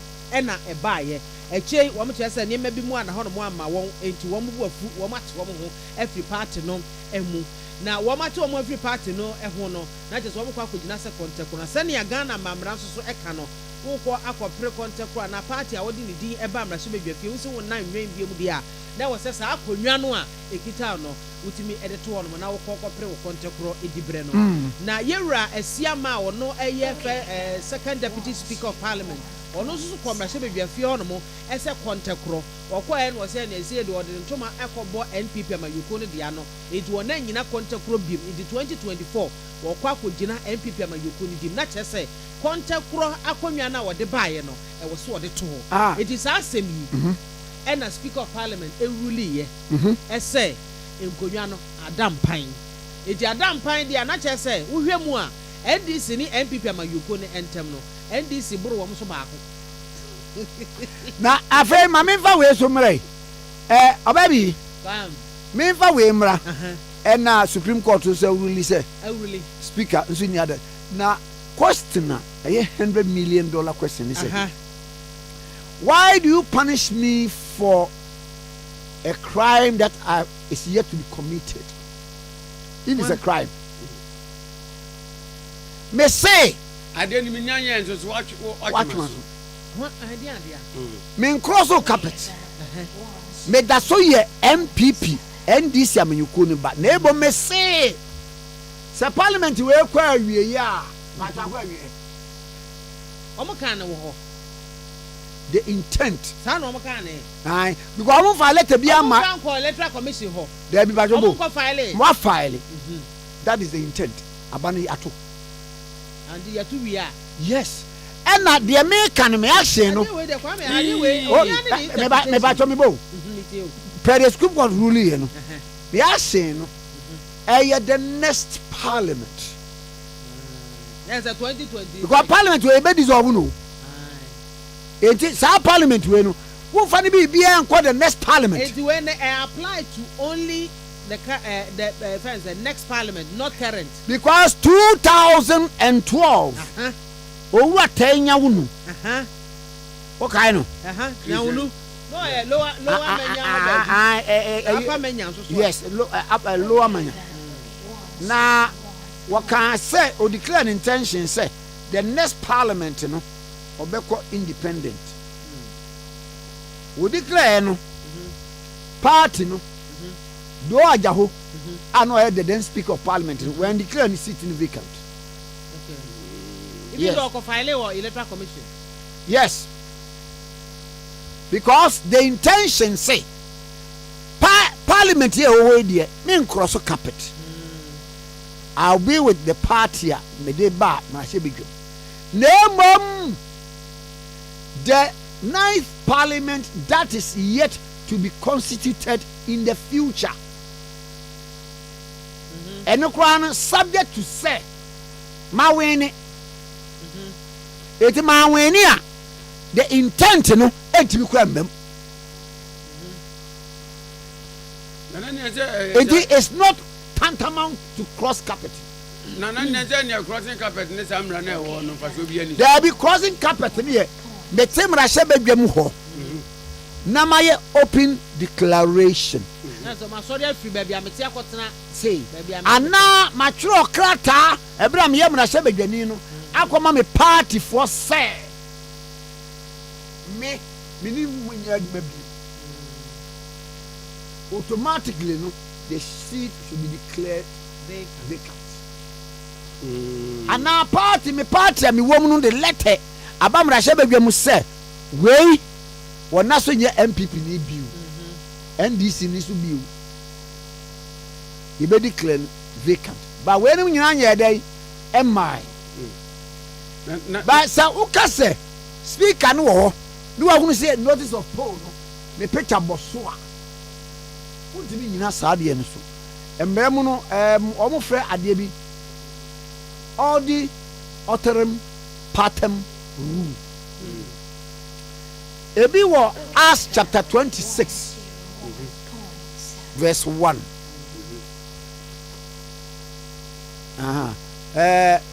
we are making kind of amount. Na yama honorable MP for Empire so David Sopoku well OPK near no any combo. Okay, 101.7 so any honorable David Sopoku me mo channel pay. Because so many of them na boko die. Yes, I don't know here be. Wo ye. And I know the Boba here speaker really ye no di hu komo say now no we declare 4 seats vacant. Na Supreme Court to rule say speaker entwentwen na ase. Nti or the stay of execution atoso noa. NDC amanyukoni a press conference. Wo ma sem ni say wo mo de wo mo nti say dogo bi hu abe. Wo mo be koso aye majority per the speaker's ruling. A busy speaker Supreme Court no ni say to me no into one kwa they will go and sit where the majority are. They are still majority in Parliament. Now Supreme Court ruling so that an directed speaker no say she should do the needful. Now when no at you saying say speaker anya contempt bebem anade mama yarega so kwa ye ni law bia timi ban the rule the rulings of the speaker and it was saying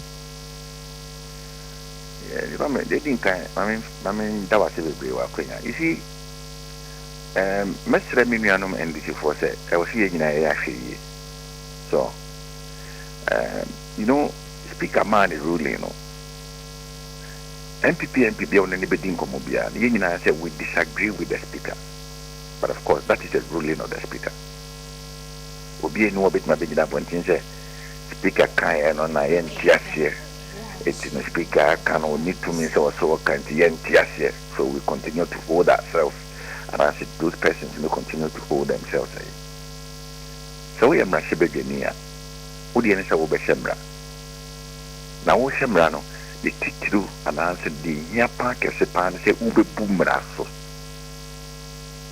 shemra no every time you need to respect the rule of law, you need to respect the laws. No yet a month for edit to me. I shall say, Konokuti now my name. Now, a representative. Eti Mahuno NDC for press conference. I want here. Mahuno, Minia Kuma St. George, Kujina Rally, so Emma, a Chief Justice warning, and Yanko Country Chief Justice warning, and then Nina, Sabio, a Hunim Faswa. We be kind rather and Yanshamwa Yano Sisia, a pempen, so a woman.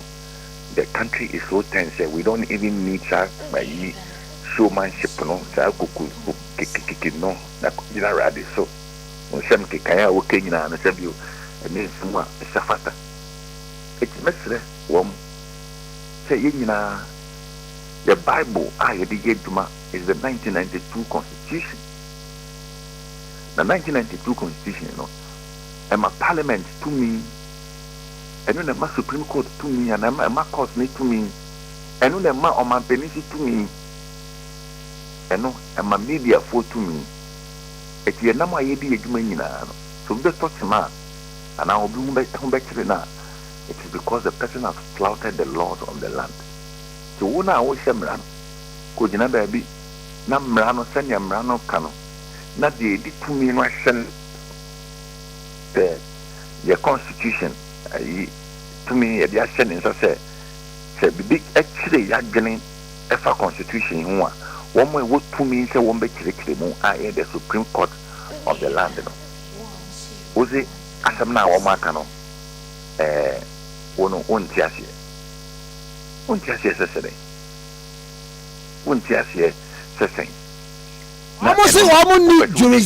wɔn ni jurisdiction over parliament sɛ speaker wuli a mmerɛ bi ɛni hɔ maama yarega sɛ mmerɛ bi ɛni hɔ. Say so, Kwame. There's a classical case. Now I want to fetch it and read it to you. It's important. Say, minianum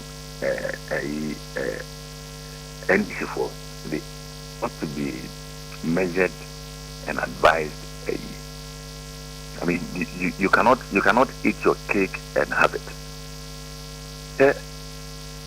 You are tying the cases to 4 versus Attorney General,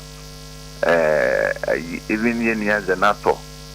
All of that. It is only the Supreme Court that has the powers to interpret the Constitution as we have it, not Parliament. Parliament makes laws. Now, I want to get the exact, Parliament here. We only make laws. So it is attempt by the NDC Fono to create the impression that it is Parliament that ought to interpret the Constitution as we have it.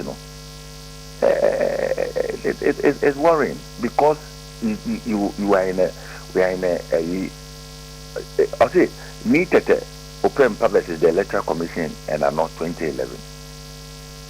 Supreme Court will say, once there's a written constitution in Ghana, which is the basic and primary source of all laws in Ghana, the constitution itself has conferred on the Supreme Court to strike down any legislation that is inconsistent with or in contravention with the constitution.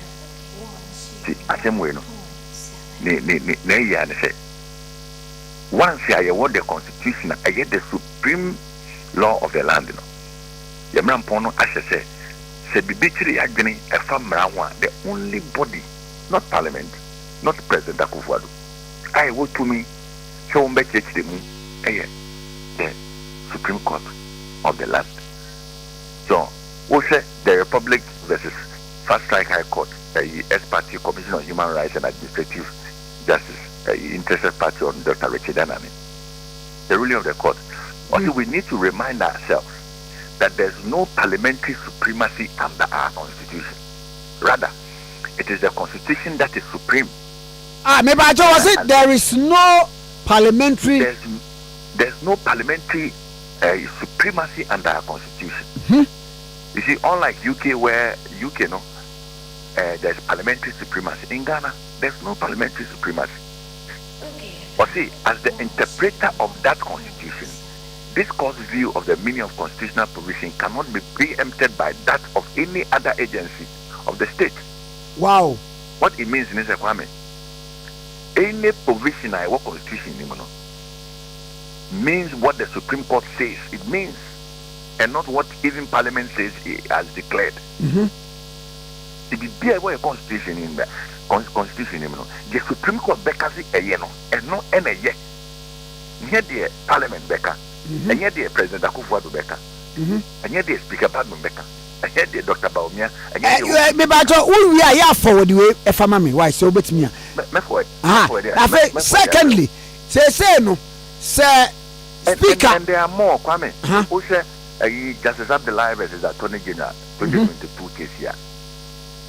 But see, no arm of government or agency of the state, including Parliament, is a law unto itself because, without exception, everyone and everything in Ghana is subject to the Constitution. Wow. I mean, these are the laws of our land. These are statements that the Supreme Court has. And these are commentaries, and I say, cases, even lawyers of the NDC, they rely on. I'm surprised. Say, suddenly, are becoming lawless. The NDC people, they are now becoming lawless. And what about if, say, minority no is not budged by the ruling, and I speak a cry and I say one fat ruling of the Supreme Court to Nyetuma, then they be see. Oh, an act that you can be punished under the constitution of the land. By impeaching the speaker now. Impeachable offense. Okay. I'm telling you, it's an impeachable. Say, a speaker and answer. We can say unfair and rapporting ejuma. Impeachable offense. Okay. Okay. Kwame, say you na just say. It is a chiramoko amomo kwatran he. Kwame. Simply I can say there. Yeah, see a boycott. Oh, okay. Okay. Until the final determination of the matter. My press conference, the leader, Senor Makin, and all of that. I see a boycott. And you know, okay. You know, Yanko, until say further directives were banned. And going to Mopa, but now Omokotra both sides, Omonto Mumienu, a bintra majority, a bintra minority. If they would want to be lawless and not respect the rule of law, and not respect what the Constitution says in Article 1, 2, it says that the Constitution is the supreme law of the land, and no person or any institution, including Parliament, is above the Constitution. You know, if they respect that law, then they should respect the decision of the Supreme Court. If they don't, the Atonia majority leader, no mama, your friend is saying, Elembele will say, MP, Kofi Amabua, and your minority leader. No moment, you know, then they should do the business of the day. Yeah, we are not going to fight because we believe that the law is a law and the law is on our side. We are not going to fight anybody. People are expecting say DC and Anubino, we don't have the energy as a political party. We are focused on winning the next election.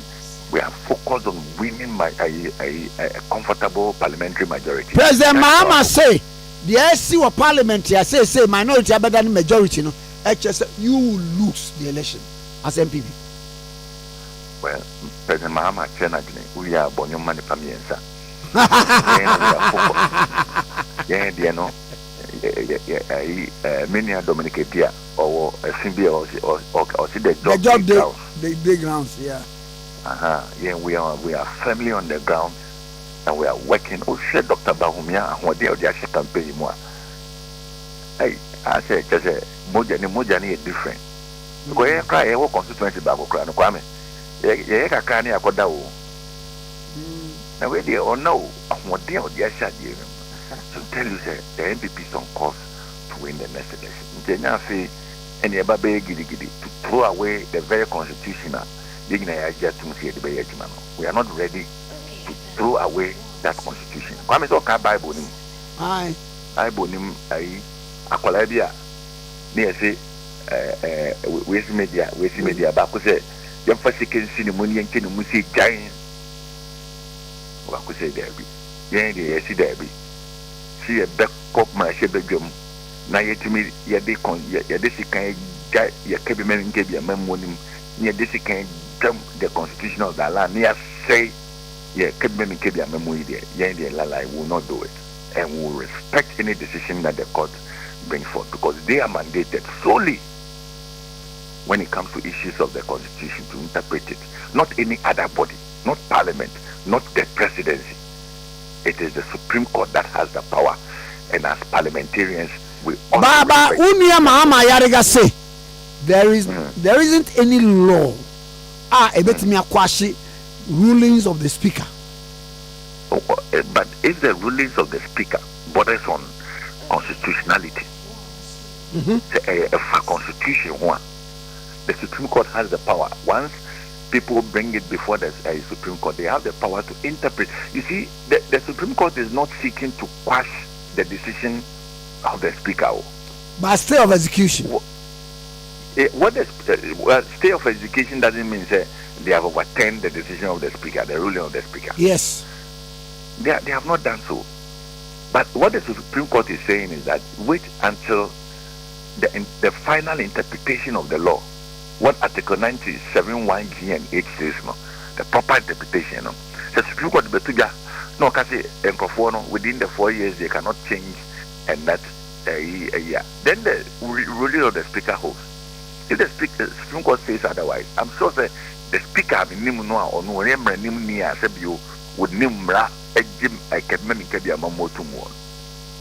he would come back and overturn on one decision, sir. What take? Mira mama no ase. Yeah, forward you any so mama wadawma. Me for there, bro. Me da ase. Nyamishra. Honorable Davis Opoku OPK Praeso MP. Eni ana atwen compacho end point on what ni. Biribiara yare aye chronic kwankro o wotu ase. Diabetes, epilepsy, spine problem, hepatitis, obane be ma mopa wo. Se uti pains bi o dom pemu ache. Fabra Dr. Dubuati on endpoint operatic clinic. Mpacho wo ani yare. Wo siatika yare. If you usuru be pemu na ase, Bana Dr. Dubuati wontu yare na se ho mfa ma wo. Se wanya stroke na nche ya tumeka ebra. Wonfa ba bi o hyehyehye, so ade ma won se wo so. E sign na e kire se stroke bo nka yi. Tumeka ne fabra na afi onfa enkom ema wo. Na wo bedru a wode mfidie si so ye test awodo ehunu ba bia yade ni ntini ankasa wo na wode aduru akan ama yare no akọ. End point homeopathic clinic was Spinters Road, Shell signboard Accra. We be ebu October 22 do afara wajan sheko straight to Apology Gardens. Follow sign to the clinic Kumasi branch. Kronoma Boahene Angel Education Chief Petakwad branch or Anaji Queen of Peace wo behind the Anaji police station no ho. Na Dr. Dubuati nura wade ma won homeopathy note sensuo. E san say all ma waduru be sell organs no te sell lungs no o kidney no ya de da bi.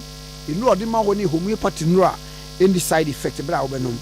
Ji number here 0244 friend say ya one on the kuta phone 0244 86 70 68 0244 78 90 sorry 0244 86 70 68 0244 86 70 68 0244 86 70 68.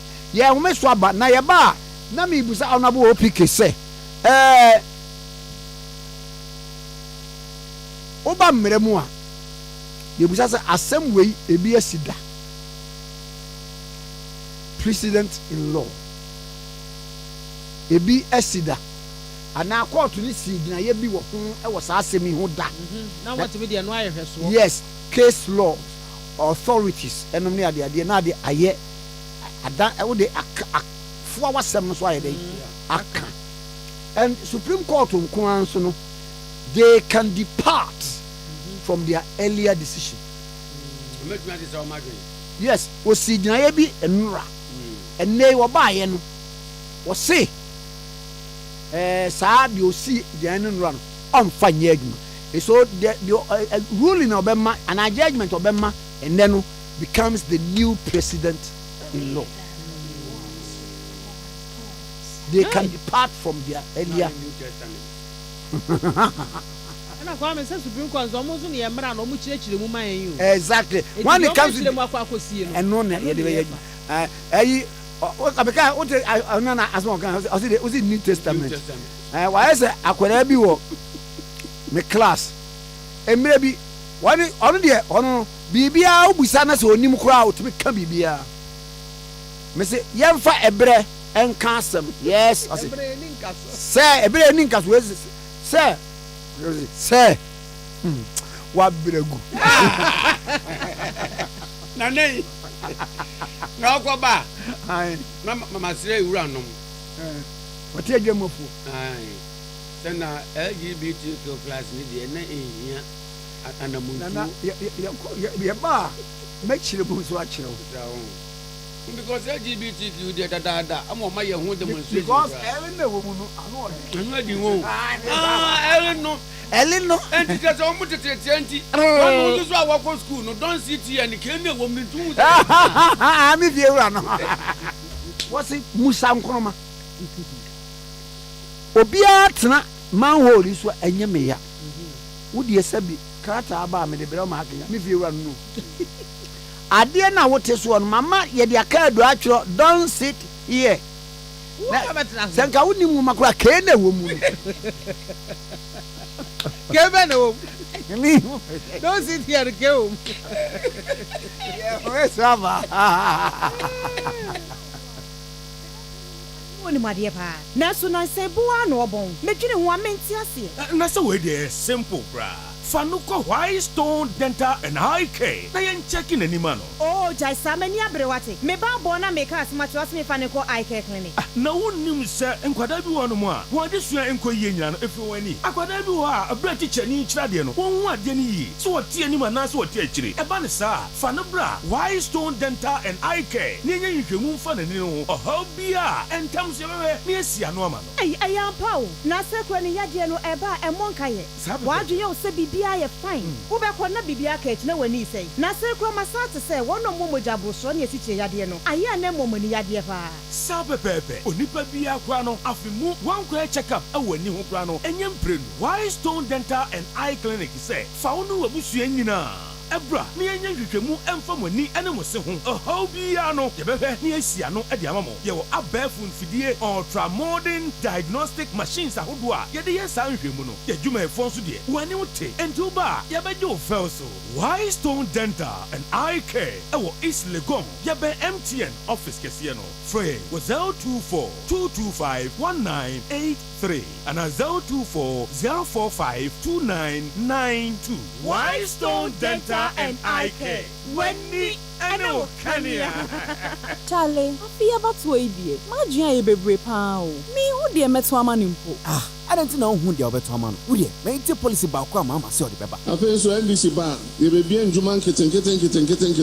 My person branch executive na di omuhube jim. Say Kuko na person share poultry farm. Ketu ebi near Mao Akuko Bono near Ton Kuko na Mao near Mao Ediane au debeto Ediane Sika au debeto Ediane Mao. Hey, now it's na mostly. Onia nyanto wasie. Inti waiting na papa ne se yanto abamano no. Abba, papa no on se san ye kra. Dada noa. Mudie, my yentie policy back one, Dr. Bawumia, and my yen mebunu. The person Mambunu Yenya Ejuma Aye jobs would be my major focus. Now, me be training 1 million youth in digital skills. And ya nunku was so big a bank. I'm a human kuma. Send a bay almost obey me be on no more fire mebunu. Or sounds so say, Obema ya to idea, ne ye tian and only credit scoring system. No, hey. Oh, and ya nunku my messan just about one count. Or sounds so say, or the idea your friend buy Ghana first policy beba. And no, opesa Ghana for new man baby. No more to be fire mebunu. Wow. Sisi Ade, December 7th about one. Minim dia metwamano. Dr. Bawumia, wana metwamano. Anio, board solutions na Dr. Bawumia say, or the bama mebunu. Where ye munke to akra. Mikra masisa madwin o. Sisi ade, nya dia metoma JDMP. The bold solutions man. On run metoma no. Mo minia wa ye ni nyina. Afi we die. Dr. Bawumia vote no. Yem fan cheche. Ndie. Therefore dia yem fan cheche. Vote Dr. Bawumia, #1 on the ballot. In fact, you can engage in all the propaganda you want, but if the fundamentals are weak, the exchange rate will expose you. Anokwa ejam fama boma kokoto ada ho eti enei exchange rate no ena Dr. Bawumia ne MPP ada pedia na December bosume ekọ na bia ye wo 2016 no na sika wuhia de $1 ba ko ye 4 Ghana cedis enei wuhia cedis mako dunsia ansa na wato $1 ba ko esa ne cedi na hoɔden a aba fom nti enyuma bebre gugu dodo no so ahwe sika botina wade ye adwuma enye nkrofo we na ka say yeti sika so na nso ekom de yen yeti sika so omanya ohia mai na nam amamu a enkoyie ti ekom de Ghana fo ebreo esane se adechie bia yeto nuema buomu saa hokyerei ewo ho eda ne ho adi yasetere mu adechie bia ensakra yemrenenie to abama John Mahama ne NDC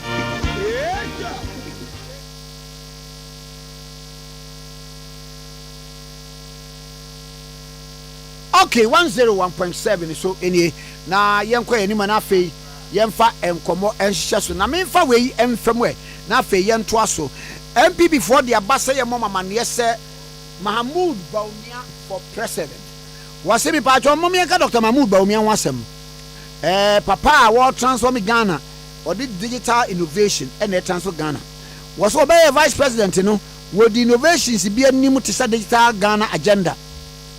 What the service be by to say mobile money interoperability. And no utimi send this kwa bank, utimi yisika every bank ba phone so utimi send bi kotua ne maka abrochire obi e send usika uyinya so obekọ wan ho no akwaje ebeba phone so direct.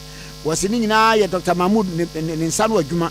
What the pharmacy aba na kese wa ye de ne atwe adurama na apese oto no o click ya o click out baby a obi a ombetimi de abrɛw come pa. What the zip line medical drone delivery aba I no so no baby a hia nro obi akọ obi hia moja e se de come hospital bo baby eno no drone system mo de ba e aboapa maame Kamala Harris wono so kura ba ye no obekamfo saa innovation ni nyina ye Dr. Mahmoud Bawumia ne nsa no adwuma. Dr. Mahmoud Bawumia me mi so ade hu e simple se me Ghana Boama Obiri nya chefa na ne hoto no ewo mu. Was on 7 December no to abama Dr. Mahmoud Bawumia was the number 1 on the ballot. Now one to anyuma pa no so na bibia nso enye yie. Ghana hia kanifo a wa ye bi pen leader no ene Dr. Mahmoud Bawumia. Wa about one hia ye nyina ye build Ghana together for it is possible. For it is possible. Okay 101.7 so in the baby. Okay, and a pair of the my no. Say I say I'll me ya one ye busano. Akoko bad time. Akoko bad time. Na yanyum. Yeah, dofuna boy. Ntina na ntibɔ ne bɛn ma ye.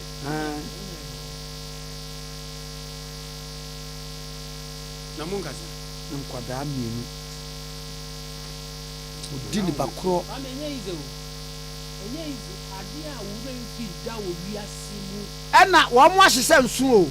Wo mfi da wo wiase mu till you die. Na wo enura wo gyina so dem aka tirimu yombo. Asa wanim kleton. Say me bana antwitu. And what about where you know?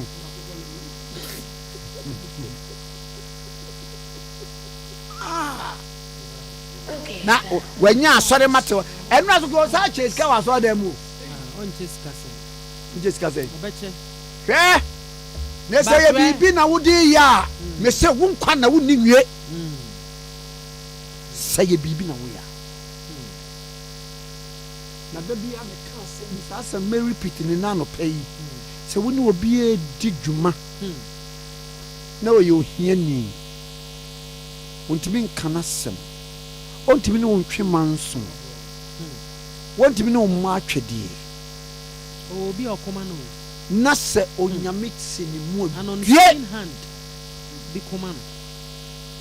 Nebukadnezar honi no. Daniel ekra se o se wanyine wo hwe ya se ebuo bia ensan kuramu. Sabo no se ensan kuramu. Efiri wo suru nyame ne nchen. Nebedima Daniel ene ne mfafi. Was in the bo no let's say no pasa.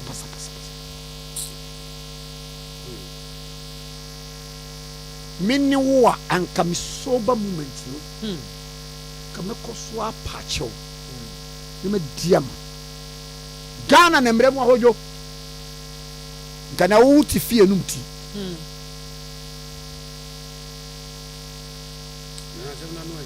enka wo ti fie num ti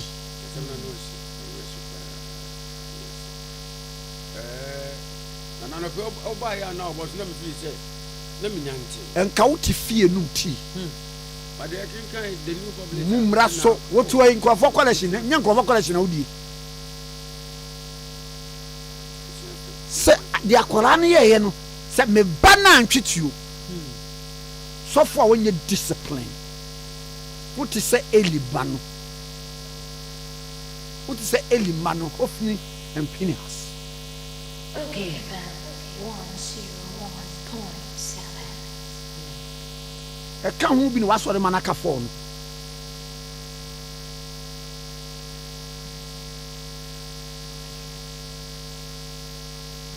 ka hu bi e na wasore manaka for no obi ma nkofo ma mienu ahia da ne nso eye wo de kese wo ba no wa ntwetuo wo twi wo hini mu nwi wo twiri wo hini mu nwi wo twere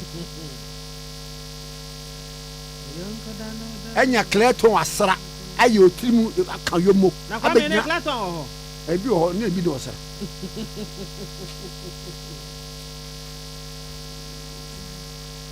Ade because oma hu se mran mu ahoju akum nkrofo mate se Obiri jeni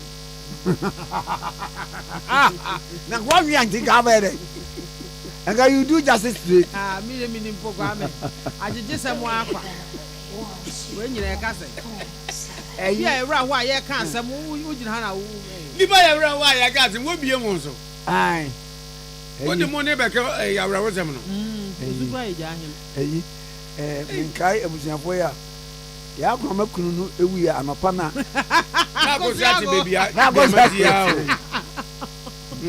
ena eyi zo tia eyi evi akire tia ko so se Kwame sister ye hu asemu eyo Kwame me de me pepa no kwa me ntimi nye ya watam ne mu angonya mo no na he wodua akoze akoze Kwame mu de mu ni nyame ntena me ko awe ho aba na ne enu asewa me hwese ya cheso adwem na ordinance bankum aso emu no na ekura ne sei wodu ha na ode mu no aso ne zame enu ato ne kokose sister ye hu asem mu me ko afi ebi na owura ho obo wo bu ma mu sei de o se de amusu wi amu ni di amusu wi ombe di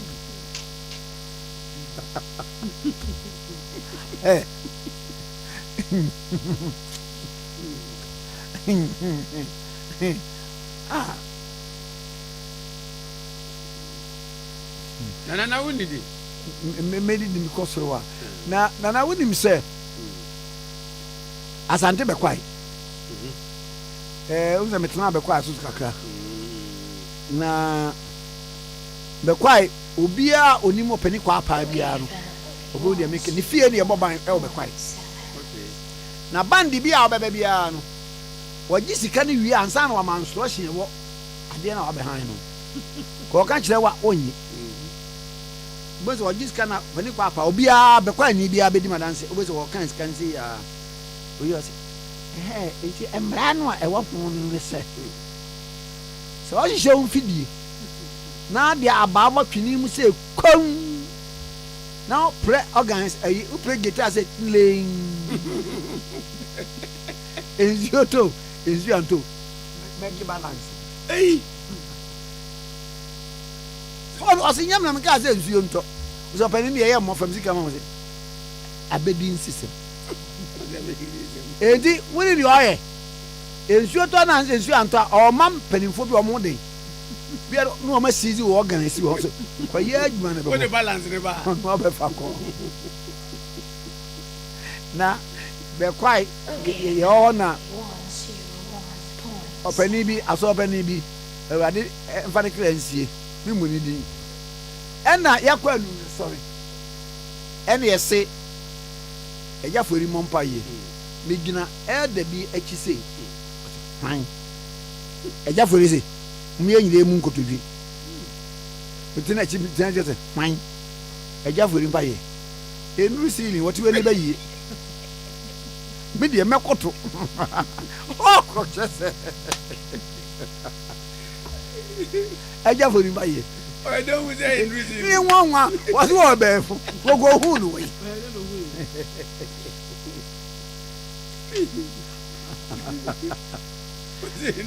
ẹsẹ nkẹyi ẹja fori mi ha mi kura nkoto gyenye mi koto ẹna ọka kyerẹ ni wo wọn ka nkyerẹ obi awo. na nka ọhún ni nka ni tirim na ọnya de ọbẹ yẹ. dẹbi wúsẹ bẹni wọn mu du stage bi a ọmpẹwàsẹ ọbẹ kàtí o pay tí ẹhin ebua mi bẹ yie din no. nana yẹ bẹ yìí fọ. mi bẹ yie din yẹ fẹ tí ẹhin ebua. nana nti akyerẹ sẹ yìí. me ti asɛm a hin na ɔka mɛbua wo ti ɛhin abua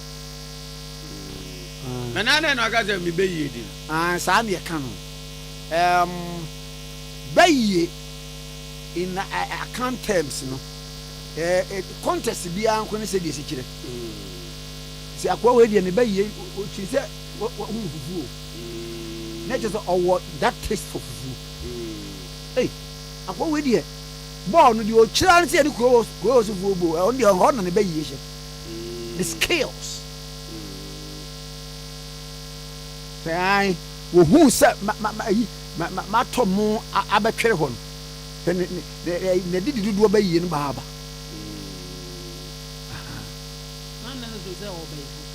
no that spirit ya e man paired ya no aba nana ya zi be yie ne che say abayie ɛno nso ɛbɛyie ɛbɛyie ɛbɛabere sem eti ɛbɛ bi nkurɔfoɔ nim yɛni ada wuni ada agye a yɛsi yɛntu bɛyie yɛnyɛ bɛyie ɛyɛ akwaraa sɛ wuni ada agye a wontumi ntete akwadaa yie so wobɛdware koraa wobɛdware dunia wɔfa ha no ayi sɛ wotete aduane ama no koraa no a bu ayi sɛ wodi bi Ansana, the baby Kurana. God poured sugar on it.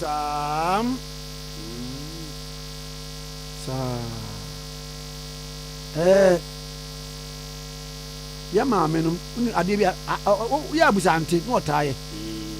Who son a we are to be wrong with baby and San BC. And I you soon now, you're not with the man, you're the no sada. And none more bread.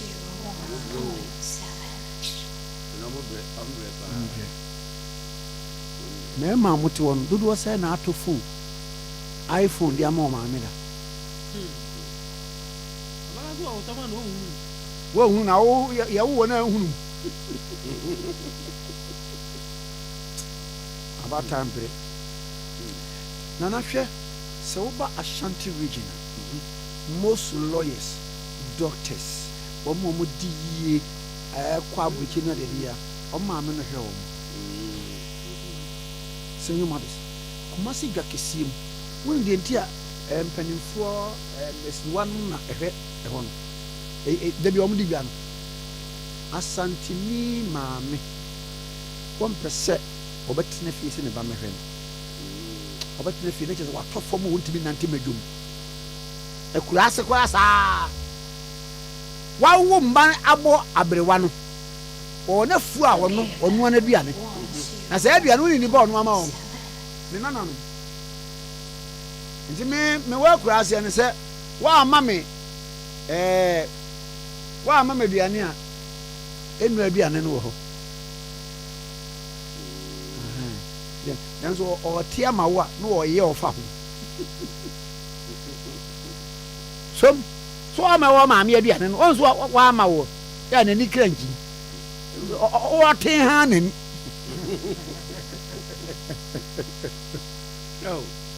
very interesting. They are very interesting. Or proud work with whom I say, young girl from them kutufu. Now I would was here to work for. I mean, Pesu be a betty. Make a check. Make a check. And near maybe I may be one of what? Now, Minana, I be so him come for. Every ho. Okay, Any Nana come for. Yeah, you to me who is a fulano.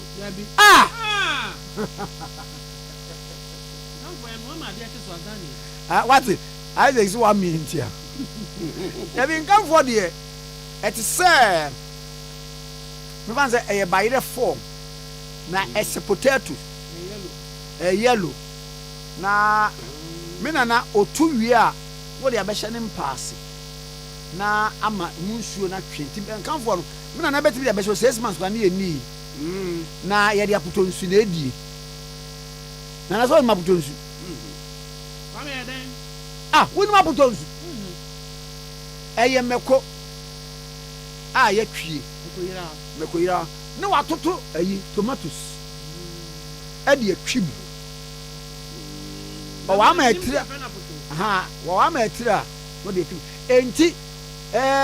Ma etwima de ma penny aputonsu ko kwa ben kanfo aben de ma penny aputonsu e na wudi enkanfo bia no a esese sa ya don kanfo no anu omre eto obi odi nkanfo bia no mo se na o hemfa ho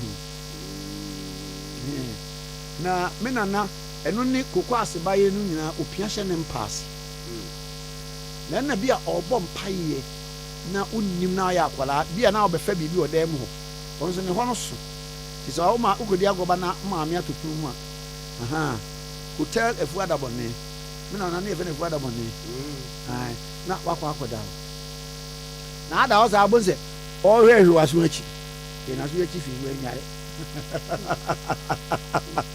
na ne obọ mpaye na wura ho a e bia se no wa yes stew se nkwan bi de esi wo ne bompa ye no wo be ye de wo ha won say ba mi ni anke nkwan mi na wo be yi awe bakwa no ha me bompa ye wi anu aba na wo kwa wo betu achi ewade mi nanu mi yenye de say me bompa ye ki ye be wi am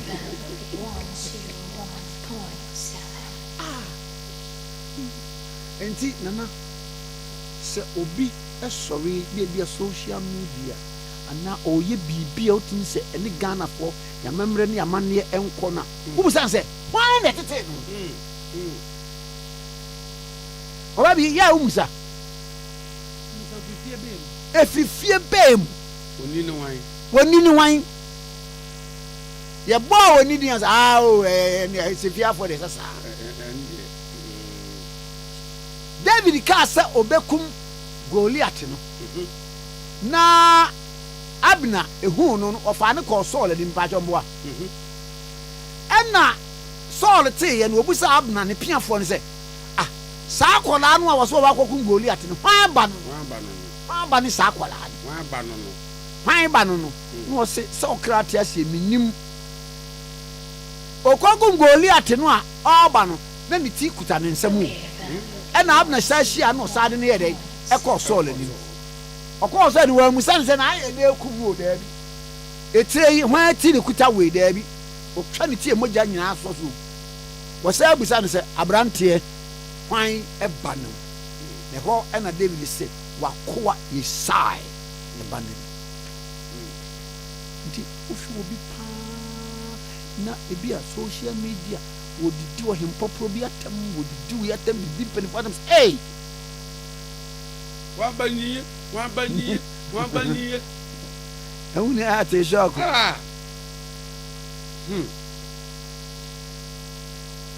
yasemu obabi Yesu ne enkyere se de esi dibie sidie na o wisa ade cham zan na no wan hwea next time wo sa sa ebi mu aten first one bobo no so na se dia dia nyama na wote mo sa e ba ko kwadefu ni ndi ai nana ye kye ya wo didi a ye mfiansa ba ko nsi fo ade de ne ba go be dia fam se na ko fam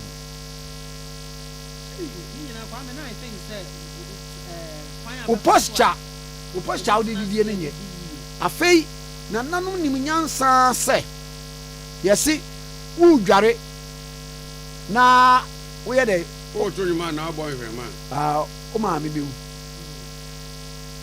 mo ma ro ndia ye di stress hu na bata ho so that wo be ye ne ntam adware afie dwae ho dwa nyon kwa na adware hwe emra a wo mo hyeto aware ho oba a waware no yentu na ne bua ye ma ne san o se adware a yen kasa ne ho wonu adokro wo kasa ne ho na bia o de ntoma na apa na ntoma na kopa mo ko hu na sinim okuntru wo si ade a wudu wa se buru a memu so na memfa ntwam ko yasa okuntru wo si ade no ana wo ya ade no na wani akobo atofo so ama okwan akodo afei oba wawade empani se yento na basako mu ye fansa tunu kom ye so ne wrist na bakom ye nso enti akamfo asa nyina adoa kete siriche wan de keka nyina ahyewa no ne ade no ye sa ye nso obem nti adoa wan so obi sa adoa wodin sa to obem ko mu da bia wo sa na obi yiri ebeyi udwamu na ansa de ko enti emra ne se yes oba wa yes sa ye nso obem na emum ye yusu ade bi efe culture of symbols bia o tuna ne bua na wo ye nsei na wo ye nsei asane nyina na omtim de la odwamu aha so ahunu so anware ye no sei ya agingingin e kire se ebetumi afa ebetumi afa tinananom ye ne ne se eya bagimbre inei ye nim nyansen rodwa wie ene ma memfa call no be miense bi mra na yi usimu a 030224529030243 waiting abana ye ne wo so ageke enkomo. Good morning. Hello. Yes. Kwame Nkrumah. Esuo kwanta so nie. Ane le ma yi me papa. O mo ne ka me titi mu. Yo yen ko bon shira mo. O ko me titi sem pa. Bi ka ti onyu we ba ko shira me angan ma ko ma sem. Ne ma pe ni aputozu. De ma pe ni aputozu ko kwa bin kanfo abi. De ma pe ni aputozu. Woni. Ah. Ye go yen ko bon shira ba o. Emuku na mihemu. Me koma nim dia, ene me bra efo ene ne fere ready so. Ene efo awuda. Je ba bia efo wo bia so ko nda so. Me man happy birthday enkoma efo. Ne ma kia me ma me Mercy Akwa. Wani me papa nyima na akwa. Ono oyo se abarichuma mu. Ncha mba papa. Yana fo masem kakra me kan se. Mo me entwa obampani Vice President spoke. Emma Medin Kunim 2024-2025. MI. Then the Americans. We hear Aquaya or Mapani Nana Kubado, any Vice President, Aquaya 1 year of Ghana Hanoa. A boom here a so conscious. My enemy Tiaso. If you say, Aquami pray or Hotel Musuda and a Hotel Gusu. Never more to be getting in you. And see us at Wapa. Emma, Dr. Mahmoud Bawumia. Emma never 12 Aquampanaso. Ye knew here for Trabama. Former President Mama, I found one and 12 you, and never be on again. And I say, 3 years against the Abbey. I couldn't be a Timikobi, and there will be any beer when you're taking you all. I bet you will be said that you know any bin. Or going to be Ghana president. I'm not Ghana for any idea. Midasi, a former president Ghana Ho. The person anybody in Yabi, the Montoma, 2004, Ama Dr. Mahmoud Bawumia, Kwame Nkrumah. Bye bye. Okay, 101.7. So in the good morning. Good morning, Tikese. Yeah, Bachwani. Tikese. Say NS from Taifa. Tikese. Say NS from Taifa. We can number what I'm from. wie ɛyɛ afa maame afie tɔ hɔ na gye adeɛ brɛ me ai onipa kwa ba behia wo ara me se baabi a no ɔteɛ no obi de adeɛ ba behia wo wofiri maternity hɔ ne bɛba nti odu ana wabu kɔɔfo yi mate na me kɔkɔ kuma nkani fo ne fie hɔ no mo man tek wabɔ ban din ɔmo ya di o maame bia ma emi ata ɔman kɔ maame bia ma yi na te maame ɔman yi na se ye arrangement ni se ye bebo ɛna wo sɛ kwaku nkani band nso ofrɛ a ɛyɛ yenye so hello ye leader no ofrɛ us 1 nkani band yedru kɔ na wo a wɔse yɛ nsan na fire service for bebo aman ba fɛ kɔ no ɔmo nyum ne nyɛ de se me se hɔ na nyɛ da ho yanka Obiri eja mesre Ghana fo abotra manyama MPP aban no ɔmo kura mo didiem ɛwɔ MPP ni no kwasɛm sɛ aban pie no the whole world ɔbɛba ɔkase ɔbɛdi sikagu obia discuss demo ɛhyehyɛ bu aban ni betumi yaba na ayi ɔhaw ɛne dadwene bi afi so MPP aban ba no kwasɛm ne sɛ sɛka MPP aban amfa fie sekisa ma ɛnenka akwa bia yi disku no ɔkɔ a ɔkɔtua 5,600 cedis maka awofo dodo sɛ de betumi dɔm ma akɔsu so no kura ni ɛnado aban a ɛnɛ Dr. Bawumia ɛba bi die ɛkan no so kwasɛm no sɛ ɔbɛde sika ɛma awofo indirectly na sɛ Ghana for ɔmapani akufo ado aban Bawumia aban MPP aban ya medi Ghana for aburo ya ibi na yesin tori ofanko kwa kosi ensawo ma rekwan ayeye kama mi kura mi hu bi da it must say Ghana for let's say Ghana for there is aban ya ibi bebre ne mum efi otrepo no e wo de gro mo nyina but Michael Kwe Junior order nkwabinya e ba den ka Ghana hu na wo Yesu mu amen me watching. Good morning. No. Yeah, good morning. Fine morning. Yeah, my friend, I can cry. Me can say. In some way, cause you a Parliament House, or no, and tell you cry. Because then you are. The papa back me near that day. Almost trouble. Said you me yo. Bo and the man Bible was to say, and yet, I'm really NDC Bible grown your way. You should clearly say, almost per 1 month, 2 weeks, majority and so much. And Tassim, yeah, if you're more, you're more than any from what you're more, and the movie is able to apply for cry, and Commercial Parliament will not get to apply for your moon paying for more. Majority, minority, and the NDC people.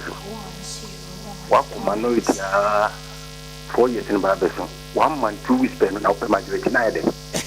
Minister Mose Yamoyano, a book of mine, I can't say, Bambon, a bomb by, and I say, oh, mine, yeah, coming to you know, a bomb by a night. And yet, politician at Dahono, Supreme Court, the whole, and the Yoba tank, I see that. Now, two politicians, I say, one casano, common sense, want to make you sue. Okay, Mirasi, young Koy and Sam Tronia Rabba. Me be your audition na mape ye be me amano na waware audition be ba so next year na February na afi wa beto forms no me ade be na cross audition be na cross Ghana be bia Accra as the be ba so national theatre audition no e be yi be ma obeware ye Philippa Atanga na Philippa.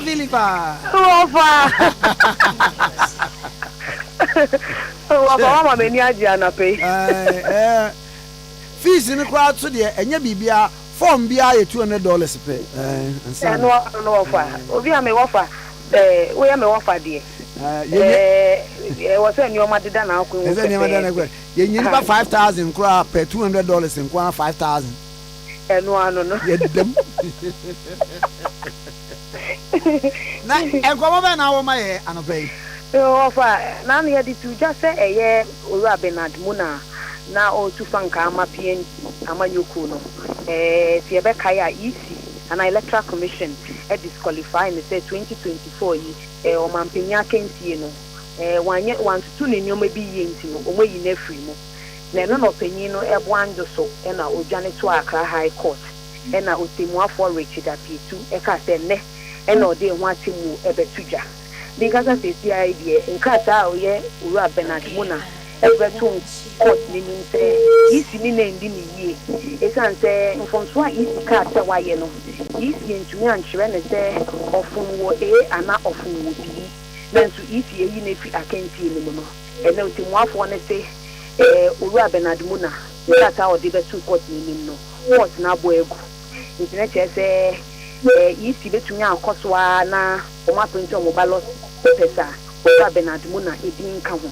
na ansa na otimuafo ne de date mu betuja no o kekan sendi ansa na odi na temu tuja o ka se isi ebe ka che court ne se e ma o hu temfom so e wo Bernard Muna nkrata so no o yi na sutire e mo de nkrata ma no e mo de koye esan e koye corrections e wo se oye e na o de baaye na mo oye corrections no san de baaye na mfom so e wo mu enti se Owura Bernard Muna e ka se isi no entie no ana se isi no ama ni nhiremu bia se ofum ha na so ofum ha no Owura Bernard Muna sa atem no court engine tumu e na asen to PNC amanyoko no omo wo ho ache enti ka amanyoko amowo ho ache fi 1992 mu ti awo o mampanyi akantie yi mu no eni o mebi wo ake wo se mututu yi enti na che se ya PNC amanyoko no omo anyo mu ni o meyi ana so mo amma enioma andida na akwemu enu nti na omutum ye sanfo nto no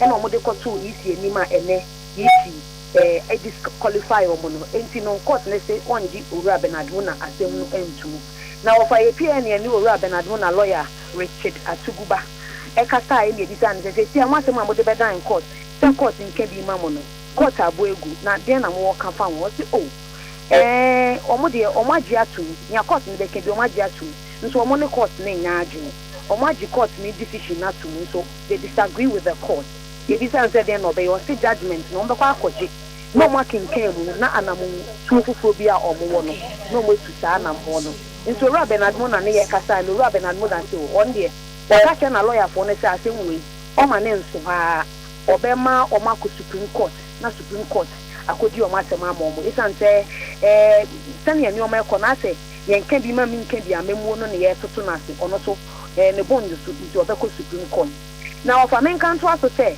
emra atem wo ne ba ye no isi lawyer Justin Amenuvo e ka che court ne say Bernard Muna di o ma ba court ye di asem ne tia Owura Bernard Muna no o mo be ka empathisika enti no court ne hwe na ye kan che Owura Bernard Muna wo ma ni empathisika enso Owura Bernard Muna lawyer be mu no ka say asem o mo de ba court enye ni chinchen chan na emum se be ya nye ekoso wo man ni mu no obi a be hu sane anyoma ekọ eba na ye kedi ma min kedi amemu no ke be ya empathisika na o mo pe no court no mema court ni jintu na court ni so anji antum na Owura Justin Amenuvo a odini mu ama electoral commission ka se na court ni be kedi ya waji atu nti wafa and the Owura Bernard Muna 2024 year 7th December ye hu ni din ewo opini akansi ni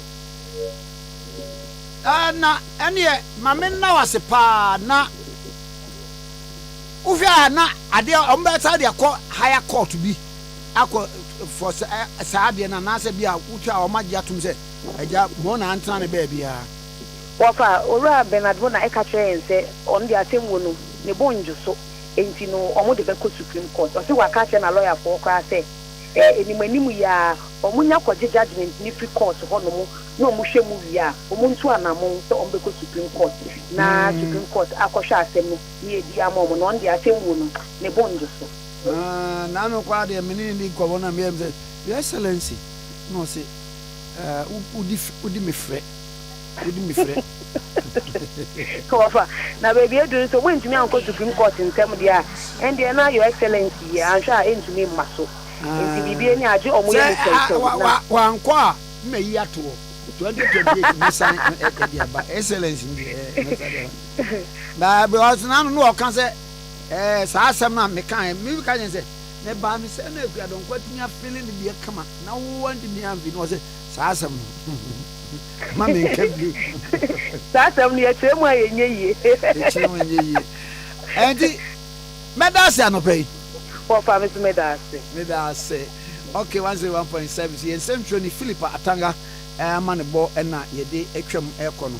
Happy birthday to Professor Father Abraham. Oh, Prophet Father Abraham, yeah, Professor. Me am so for Father Abraham. And your birthday. May God bless your new age. Happy birthday once again.